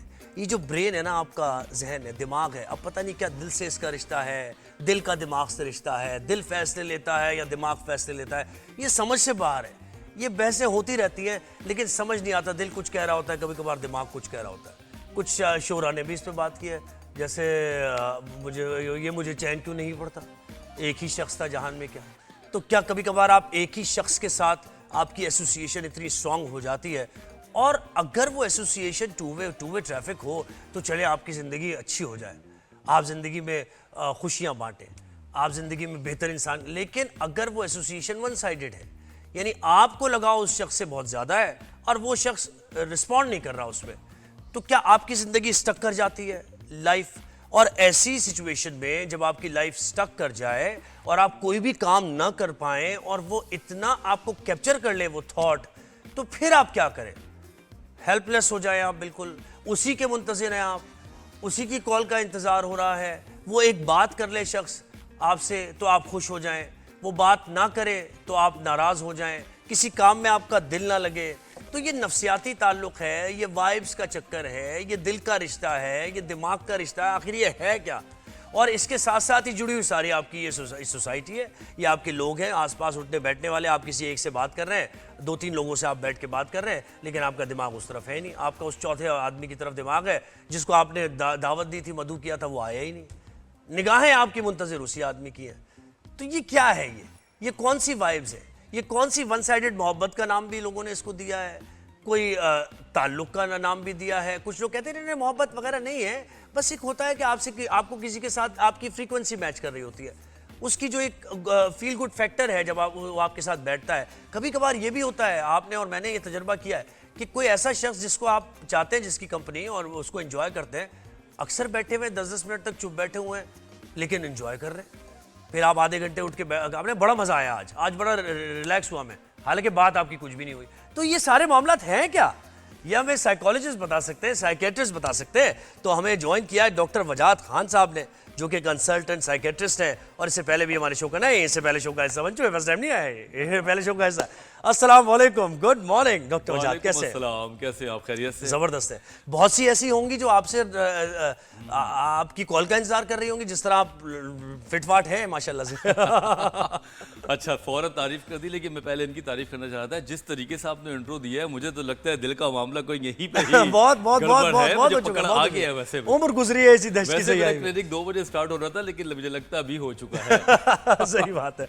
तो बताएं जी, क्या यानी अक्सर ऐसा होता है कि भाई आप दूसरे, यानी इस वजह से जो मैंने सारा एक बयान, इस वजह से होता है कि आप दूसरे अच्छे लोगों से आपके राब्ते भी नहीं हो पाते क्योंकि वो एक शख्स जहन में। ये क्या, इसको कैसे एक्सप्लेन करेंगे आप? बहुत तगड़ा टॉपिक है ये। देखा जाए, ये टॉपिक ऐसा है कि इस चीज़ों के बाद इंसान क्लिनिकल डायग्नोसिस की तरफ जाता है, जैसे कि डिप्रेशन है या एंजाइटी है या नींद ना आना है या कोई ड्रग एडिक्शन की तरफ चला जाता है। तो अगर आप उनके थोड़ा सा पहले जाए ना, तो पता चलता है कि कोई दिल का मामला कहीं फंसा हुआ था, जिसकी वजह से ये आउटपुट निकला है। ठीक है। अब आपने बड़ी अच्छी बात की, ये मामला दिल का है या दिमाग का। मैं आपको एक नई बात बता देता हूँ, दिमाग के अंदर भी एक दिल है।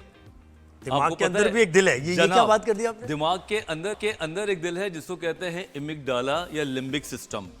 ब्रेन के अंदर एक ऐसा जगह है जो इमोशनली हमें डिराइव कर रहा होता है। अच्छा, यानी वो फायदे नुकसान को नहीं देख रहा होता? नहीं देख रहा होता। वो हमारा एक दिमाग का वो हिस्सा है जो सिर्फ जज्बाती रो में बहता है। अच्छा लगता है तो वो खुश होता है, बुरा लगता है तो वो हर्ट होता है, जज्बाती होता है, डरता है, खुश होता है, एक्साइटेड होता है। ये तमाम जगह जो है ना वो एक लिम्बिक सिस्टम, आप इंटरनेट पे देख सकते हैं, लिम्बिक सिस्टम से निकल रहा होता है, जहाँ पे जज्बाती तनाव, उतार चढ़ाव सब चल रहा होता है। उसको चलाने के लिए दिमाग का दूसरा सा काम कर रहा होता है, जिसको कहते हैं लॉजिकल ब्रेन। तो हमारे दिमाग में ही लड़ाई है भाईजान, logical brain versus animal brain. जो एनिमल ब्रेन है हमारा, वो हमारा वो जज्बाती इंस्टिंक्ट तौर पे चलता है। वो ये बात इंस्टिंक्ट पे वो चल रहा होता है, जो कि हमारा कहता है कि हमें कोई कैलकुलेशन नहीं ना चाहिए। ना ना ना कुछ नहीं भाई, हमें नुकसान, बस हाँ। अच्छा लगना है, बुरा लगना है, प्यारा लगना है, सेल लगी हुई है, गाड़ी चाहिए, पैसा चाहिए, प्यार चाहिए, उन तमाम चीजों पे चल रहा वो होता देखी जाएगी, आगे देखी जाएगी, जो बेसिक इंस्टिंक्ट है हमारी। अगर वो किसी भी तौर पे हमारा प्रीडोमिनेंट होता है, जो कि कुदरती भी हो सकता है, तो हम जज्बाती होंगे। और अगर हमारा वो जरा कम होगा और हमारा लॉजिकल ब्रेन जरा बेहतर होगा, तो हमें मैच्योर कहा जाएगा। तो इसमें हमारा कोई कमाल नहीं है भाई, इसमें सारी बात ये है कि आपका दिमाग कैसा काम कर रहा है। अच्छा, तो this is all up to you कि आप कौन से ब्रेन के पार्ट को ज्यादा इस्तेमाल चले करते हैं। आपने दूसरे वाले को, इंस्टिंक्ट वाले को छोड़ दिया, आपने दूसरे को फॉलो कर लिया आपने, ठीक है, फॉर सेक ऑफ आर्गुमेंट या अंडरस्टैंडिंग बात कर लेते हैं, और आप थोड़ा सा मूव ऑन कर गए। अब हुआ ये कि मूव ऑन कर गए, थोड़ी सी किस्मत अच्छी थी आपकी, आगे आपने, लेकिन हुआ ये कि वो जहां फंसा हुआ था पहले, वहां से दोबारा राब्ता हो गया आपके साथ। ये ट्रैप है और ना, ये- एक हफ्ते बाद कॉल आ गई आपको सही बात है। कि भाई कहाँ हो यार, मैं तो असल में बिजी था, यूं था वो था, और ये अब क्या करें, आप दोबारा उसी पोजीशन पे आ गए हैं, ग्राउंड एक ही जीरो पे आ झटके में गए। आते हैं। हाँ, तो ये इससे कैसे निकलना, और ये क्या कैफियत है? बाउंड्री देखिए, क्योंकि ब्रेन ने तो फैसला कर लिया कि चलो लेट्स मूव ऑन यार, बस हो गया, बस प्रीमेच्योर तरीके से बेचारा आगे बढ़ता है। हाँ, वो बिल्कुल। कोशिश करता है, लॉजिक्स बनाता है कि चलो अच्छा हुआ, खुदा को ये मंजूर था, इतनी दोस्ती थी, और वो हल्के हल्के आगे बढ़ता है। दिमाग भी बड़ा तेज है, जैसा फैसला करना चाहता है वैसे ही सोचता है, ठीक है ना, या जैसे सोचता है वैसे ही फैसला करना चाहता उसी है, के दलाइल दे रहा होता है उसी आपको। की दलाइल दे रहा होता है। अब सही जब है। फर्ज करें ये कप मेरे हाथ से गिर जाता है और टूट जाता है, तो जरा सा गम होने के बाद हम कोई ना कोई दलील दे देंगे, जैसे कि चलो यार सदका गया, या चलो अल्लाह को यही मंजूर था। तो हमारा ब्रेन भी वैसे ही काम कर रहा होता है, लेकिन ऐसे जो खलल बीच में पड़ते हैं, जो बीच में अचानक आ जाते हैं कि वेयर हैव यू बीन, हाँ, और वो सारी चीजें थर थर थर थर थर थर कांपने शुरू हो जाती हैं। तो यहाँ पे बाउंड्रीज को क्रिएट करना जरूरी है, और it's not easy, I am telling you, ये एक मुश्किल तरीन मामला है जब आप आगे बढ़ रहे हो और पीछे अच्छा, से। ये लड़कियों के लिए मुश्किल तरीन है या फिर ये लड़कों के लिए है? क्योंकि देखिए अक्सर लड़के, मैंने देखा, अच्छा हम कुछ इस तरह की बात भी करें लड़के आपस में करते हैं, तो भाई माइंड नहीं कीजिएगा कि भाई ये पता नहीं क्या इस प्लेटफॉर्म पे बात करें। अक्सर लड़के आपस में बात करते हैं, यार इसके पीछे मत भागो, लड़की के पीछे थोड़ा सा अवॉइड करो, ठीक है, इग्नोर करो, खुद ये लड़की तुमसे बात करेगी। तो क्या लड़का लड़की में इस तरह फर्क है ब्रेन में, ये मैं होता है? खुदा की कसम खाता हूँ, जो ये कह रहा होता है ना, सबसे पहले वही भाग रहा होता है। ये मेरी 12 साल की क्लिनिकल रिसर्च है। ये जितनी बड़ी बड़ी बातें कर रहे होते थे बेचारे, अंदर से यही सबसे लॉलीपॉप्स होते हैं। सही है, अच्छा ठीक है। तो कहने में तो कोई मुजायका नहीं है, हाँ। लेकिन यस, सवाल बड़ा प्यारा है और उसका जवाब भी मेरे पास ऑलरेडी है कि जब किसी का ब्रेकअप होता है, तो लड़का का जब ब्रेकअप होता है तो वो आज़ादी फील करता है, अच्छा, और उसका जहाज टेक ऑफ करता है, वो जरा स्पेस ब्रीदिंग की तरफ चला जाता है। नहीं, और कुछ जब अर्से के ब्रेकअप बाद- के कितने अरसे तक वो लड़का उसी में फंसा रहता है और फिर बिल्कुल। निकलता है? 15-20 दिन 25 दिन उसकी ये बातें होती हैं, चलो यार खैर है, जो हुआ जैसा था खैर है, वो भी तो ऐसी थी या मैं भी तो ऐसा था। ठीक है। लेकिन जो वो केयर रिसीव कर रहा होता है लड़की से, हाँ। जो मोहब्बत रिसीव कर रहा होता है, वो अनमोल होती है। ठीक है। और वो 1 महीने के बाद उसको विड्रॉल इफेक्ट्स आते हैं और वो रोता है। फिर अगर वो लड़की उससे सच्चा प्यार करती हो और वो भी कहीं ना कहीं अटैच्ड हो, तो 1 महीने के बाद जनाब उसके डोपामीन लेवल नीचे चला जाता है, विड्रॉल होता है, एंजाइटी और डिप्रेशन की तरफ वो बढ़ चुका है। बिल्कुल। फिर उसको 1 महीने के बाद पता चलता है ये तो कोई लॉस हो गया है। सही। ऑन द अदर लड़की की जो एक फिनोमिना है वो डिफरेंट है। वो शुरू में बहुत रोती है, अच्छा, वो शुरू में सुपरफिशियल होती है, जज्बाती होती हैं। उनको रोजाना के लेवल पे छोटी छोटी इंटाइटलमेंट चाहिए होती है, प्यार मोहब्बत, केयर, गुड मॉर्निंग, कैसे हो, चाय पी ली, कॉफी पी ली, कैसे लग रहे हो आज। वो चीज़ का विड्रॉल उनको शुरू में ज़्यादा होता है, लेकिन लड़की फीमेल जिसका दिमाग रखती है वो हल्के हल्के डिक्लाइन की तरफ जाती है और 1 महीने के बाद वो स्ट्रांग हो जाती है। अच्छा, फिर जनाब। उसने ऐसा सिस्टम बना लिया अपना कि अब चाहे वापस भी आओगे। हाँ, ये मुझे ये सवाल जहन में आ गया कि अक्सर वही शख्स होता है, वही सर्कमस्टेंसेस होते हैं, वही उसकी नेचर होती है, लेकिन वो लड़की के पास दोबारा जाता है, रियलाइजेशन होती है कि भाई मैं आ गया हूँ, अब मैं तुम्हारे साथ, लेकिन लड़की कहते हैं नहीं नहीं बस अब कोई जरूरत नहीं है, अब मैं ये दिल से कैसे उतरा? वो वही शख्स है, वही उसकी आदतें है, वही शख्स है जिसको वो चाह रही होती है कि मेरे साथ जिंदगी गुजारे। ऐसा क्या हो गया 1 महीने के अंदर वो कह रही है कि अक्सर बस ठीक है, बस कोई बहुत अच्छा सवाल, बहुत अच्छा सवाल। इसका जवाब ये है कि देखो, बुराइयों के साथ लड़की कबूल करती है आपको। आप उसको पता होता है ये टॉक्सिक है, उसको पता होता है ये बदतमीजी भी कर रहा है, कुछ ना कुछ इसके एरर्स है, लेकिन उसके अंदर एक ऐसा ट्रांस बना हुआ होता है कि उस चीज़ों के बावजूद वो आपसे प्यार करती है और वो लड़की की अटैचमेंट टू मच होती है। लेकिन जैसे तरह दूरियां आती हैं वो सारी चीज़ें भी नज़र आना शुरू हो जाती हैं जो उसको पहले नज़र नहीं आ रही होती। तो वो मामला कैलकुलेशन की तरफ जा रहा होता है, पहले कैलकुलेट नहीं हो रहा होता, पहले कहते हैं जैसा भी है, पहले इंस्टिंक्ट चल रही है, पहले इंस्टिंक्ट चल रही है, पहले वो एनिमल ब्रेन चल रहा है। तो ये मेरी मर्द हजरात से गुजारिश है, अगर ब्रेकअप श्रेकअप हो तो एक आध हफ्ते में मामले को निपटा लो भाई। ये ना हो कि उसके दिमागी ये ना हो किसी logical- दोस्त के कहने पर छोड़ दे यार, अभी छोड़ दे, अभी नहीं, अभी नहीं, अभी नहीं, अभी नहीं, अभी बाद में आएगी कॉल, आएगी कॉल, आती नहीं है कॉल, वो दोस्त मरवा देता है। सही बात। और यू नेवर नो पीछे से वही मैसेज कर रहा हो गलती और अच्छाई के लिए कि ये लड़का बुरा था।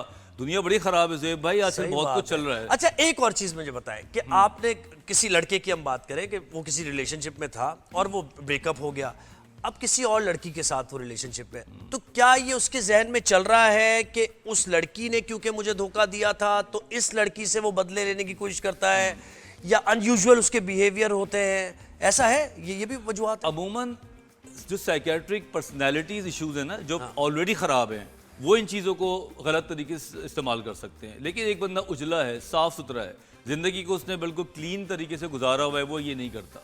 वो डिटैच होता है पहले और नई चीज़ों में नई चीज़ों को ढूंढ रहा होता है, वो कंपेयर नहीं करता। लेकिन कोई बंदा है ही जहनी बीमार और वो है ही रिवेंज लेने वाला, या उसके दिमाग में ये है कि अच्छा मेरे साथ ये हुआ तो मैं भी करूंगा, तो ये जहनी तनाव है। इसका पुराने और नए से कोई ताल्लुक नहीं है। इसके 10 रिलेशनशिप भी चलेंगे, वो 10 में रोला डालेगा। यानी इसको साइकेट्रिस्ट के पास जाना चाहिए, या उसको अफेयर चलाने के या शादी करने के बजाय उसको पहले अपने थेरेपी करानी चाहिए। Exactly. ठीक है। वाइब्स का क्या खेल है ये? क्या फ्रीक्वेंसीज इतनी स्ट्रांग हैं कि मैं किसी के बारे में अगर सोच रहा हूँ तो उस तक ये वाइब पहुंच जाए कि मैं सोच रहा हूँ और वो भी मेरे बारे में सोचे? ऐसा होता है लड़का लड़की के दरमियान? देखिए, फिल्मों में तो होता है और हमने उससे सुना है, लेकिन साइंटिफिकली ऐसा है नहीं। लेकिन होता क्या है कि जब आपका पैटर्न सेम होना शुरू हो जाता है, एक टाइम पे उठ रहे हैं, एक टाइम पे सो रहे हैं, कॉलेज जा रहे हैं, एक टाइम पे आपके नाश्तों का टाइम है, तो कहीं ना कहीं आपकी attachment according to the day होना शुरू हो जाती है। अब हम दोनों तैयार होकर निकल रहे हैं, अब आप मेरे लिए सोच रहे हैं कि डॉक्टर देर से ना आ जाए, मैं भी लेट हो जाऊं, तो अगर हम 2-4 महीने ऐसे गुजरेंगे, फिर हमारी दोस्ती खत्म हो गई, तो हो सकता है उन टाइम पैचेस के ऊपर हम याद कर रहे हो कि इस टाइम पे वो भी निकलता था, मैं भी निकलता था। तो ये पैटर्न है जो कि सेम हो जाता है, जिसको आप समझ रहे हैं कि शायद मेरी वाइब मैच ये वाइब के नाम के ऊपर हमें मोहब्बत जैसी लगती है। सही लगा लें, सही है, क्या ठीक है। फर्क पड़ता है? अच्छा, लेकिन है लड़कियों के नहीं। लिए, लड़कियों में अक्सर मैं इसके बातचीत भी करेंगी और दोस्ती भी बहुत अच्छी है, उठना बैठना भी है, मतलब एक दूसरे मीटअप भी हो रहा है, गेट टुगेदर भी हो रही है, कंपनी भी इंजॉय करें। लेकिन जब लड़का थोड़ा सा सीरियस होता है और कहता है यार चलो एक जिंदगी प्लान करते हैं, लड़की कहती है नहीं यार तुमसे वो वाइब नहीं आ रही। ये क्या सीन है कि अक्सर है ना? और कुछ लड़के कहते हैं, लड़की इन्वॉल्व हो गई, लड़का कहता है नहीं नहीं नहीं देखो तुम यार वो नहीं ना, वो वाइफ मटेरियल तुम नहीं हो, मैं तुम्हें उस तरह नहीं देखता। और फिर उसके बाद अम्मी का इशू आ जाता है, इस्तिखारा आ जाता है, अब्बा का आ जाता है और सारी चीजें। ये क्या चीज है? जैसे जैसे एज बढ़ रही होती है, हमारा एनिमल ब्रेन थोड़ा मध्यम होने लगता है और लॉजिकल ब्रेन हमारा आगे आने लगता है। 25-26 साल की एज में वही वाइब्स आ सकती हैं। 30-35 साल की उम्र में जरा मुश्किल से आ सकती हैं। 35-40 के बाद वो वाइब को बहुत ही कम हो जाती है, फिर वो लॉजिकल ब्रेन काम कर रहा होता है। ये जिस तरह इस्तिखारा नहीं होता था एक जमाने में, समझ नहीं आया तो इस्तिखारा नहीं आया, तो ये उसका एक लेटेस्ट फॉर्म है। सही वाइब नहीं आ रही है और बंदा अनजस्टिफाइड होता है। आप उससे पूछे भी कि भाई कौन सी वाइब चाहिए जो मुझसे नहीं आ रही, तो वो सही बात है, वो नहीं पता होता। तो कभी कभी ये एक्सक्यूजेस के तौर पर इस्तेमाल हो रहा होता है, कभी कभी ये होता भी है कि लोग बोर होते हैं, कभी कभी बहुत। अच्छा, एक और बात आजकल चल रही है, you are very bored, you are simple, you are very good person, but actually you are kind of bored person. हाँ। तो ये जो है ना, ये बोरियत। अच्छा, हाँ, यहाँ से यानी सारा कुछ आपने किसी के बारे में जान लिया तो क्या बोर होना शुरू हो जाएंगे आप किसी के बारे में? और वो क्या चीज है जो आपको जोड़े रखती है? देखिए ना, आखिरकार मियाँ बीवी का रिश्ता भी चलता है ना, शादियां भी होती हैं, लोग निभाते भी हैं, तो वो क्या चीज है उस बॉन्ड को रखने की जो आपको जोड़े रखती है? हर चीज पता चल गई आपको उस बारे शख्स के बारे में, कोई ऐसा चीज नहीं है इंटरेस्टिंग जो अभी जाननी है, लेकिन उसके बावजूद आप उस शख्स के साथ जिंदगी गुजारते हैं। कौन सी चीज है ये? मॉरल प्रेशर है, ये आपका सोसाइटल प्रेशर है, क्या है ये? इसमें अटैचमेंट एंजाइटी बड़ा काम करती है। 10 दिन अच्छे, एक दिन लड़ाई, ठीक, थोड़ा सा फड्डा, थोड़ा सा खट्टा मीठा रिलेशनशिप, उसके बाद दोस्ती।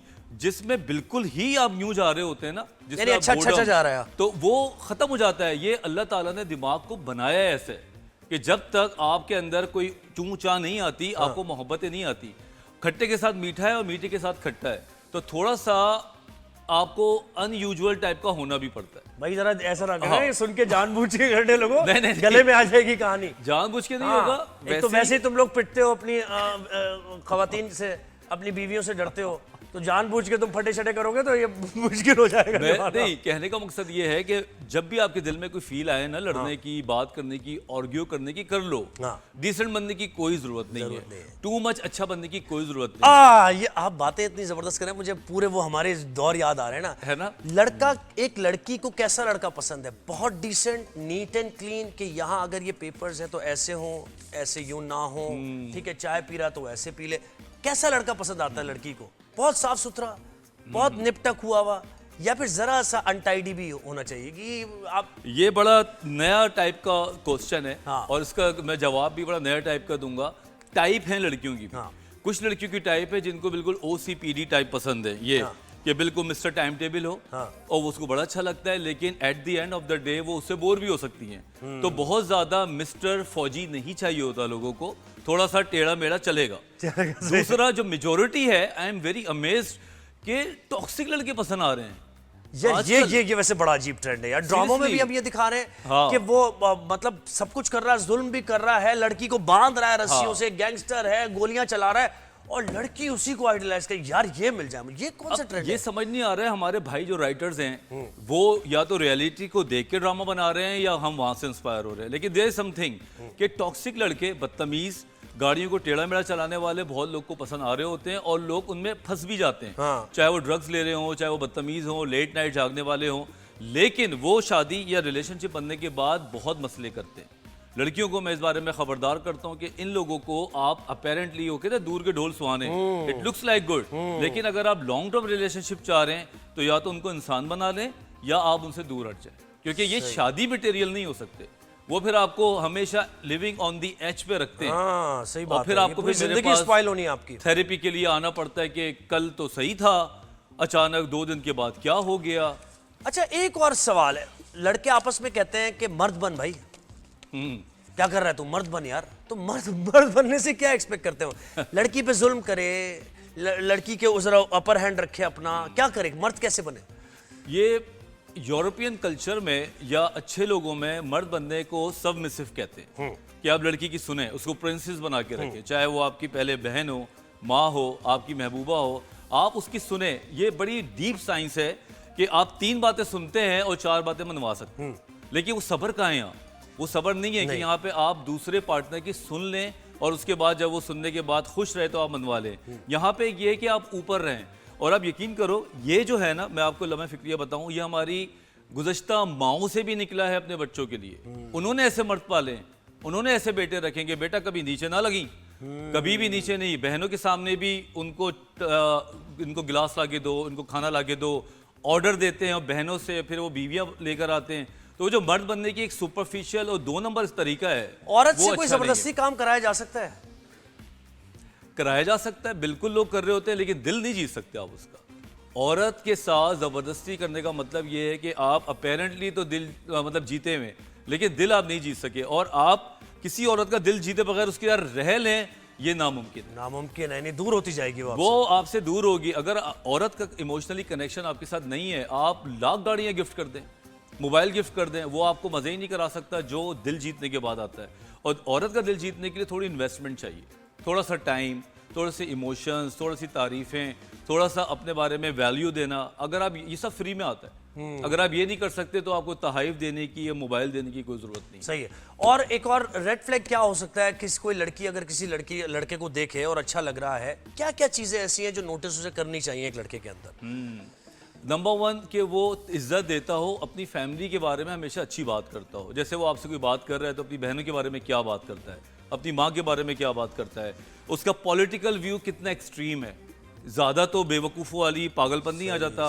अगर वो आपके साथ किसी चीज़ को कॉन्फ्लिक्ट करता है तो कितने हद तक करता है, वो आपकी बात को समझता है या नहीं समझता।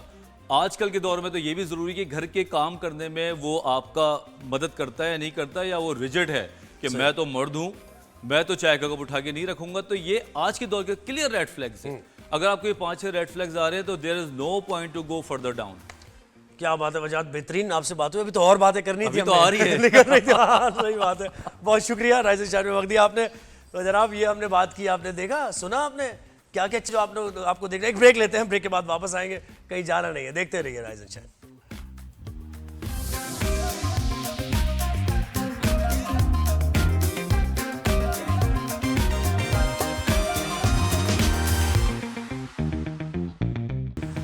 Welcome back. राइजन शाइन में बहुत कम वक्त है हमारे पास, लेकिन बड़ी इंटरेस्टिंग कुछ खबर बताना है आपको। मौसमियाती तब्दीली हो रही है, ज़ाहिर है क्लाइमेट चेंज आपको सबको पता है, ग्लोबल वार्मिंग है, बहुत गर्मी है, ऐसी ऐसी जगहों पर गर्मी हो रही है जहाँ गर्मी का सुना भी नहीं था कभी। यूरोप में शदीद गर्मी है और लोग मर भी रहे हैं। तो खैर जापान में आपको पता है कि जापान वगैरह तो टेक्नोलॉजी के मामले में आगे आ गई है। तो इंसान को चंद मिनट में ठंडा करने वाला ह्यूमन फ्रिज मुतारिफ करा है। ये देखें आप, ये ह्यूमन फ्रिज में बैठी हुई है खातून और ठंडी हो रही हैं। ये गर्म ज़ाहिर है कोई लड़के आई होंगी या जहाँ भी जैसे भी है, या गर्मी में चल रही होंगी रास्ते में।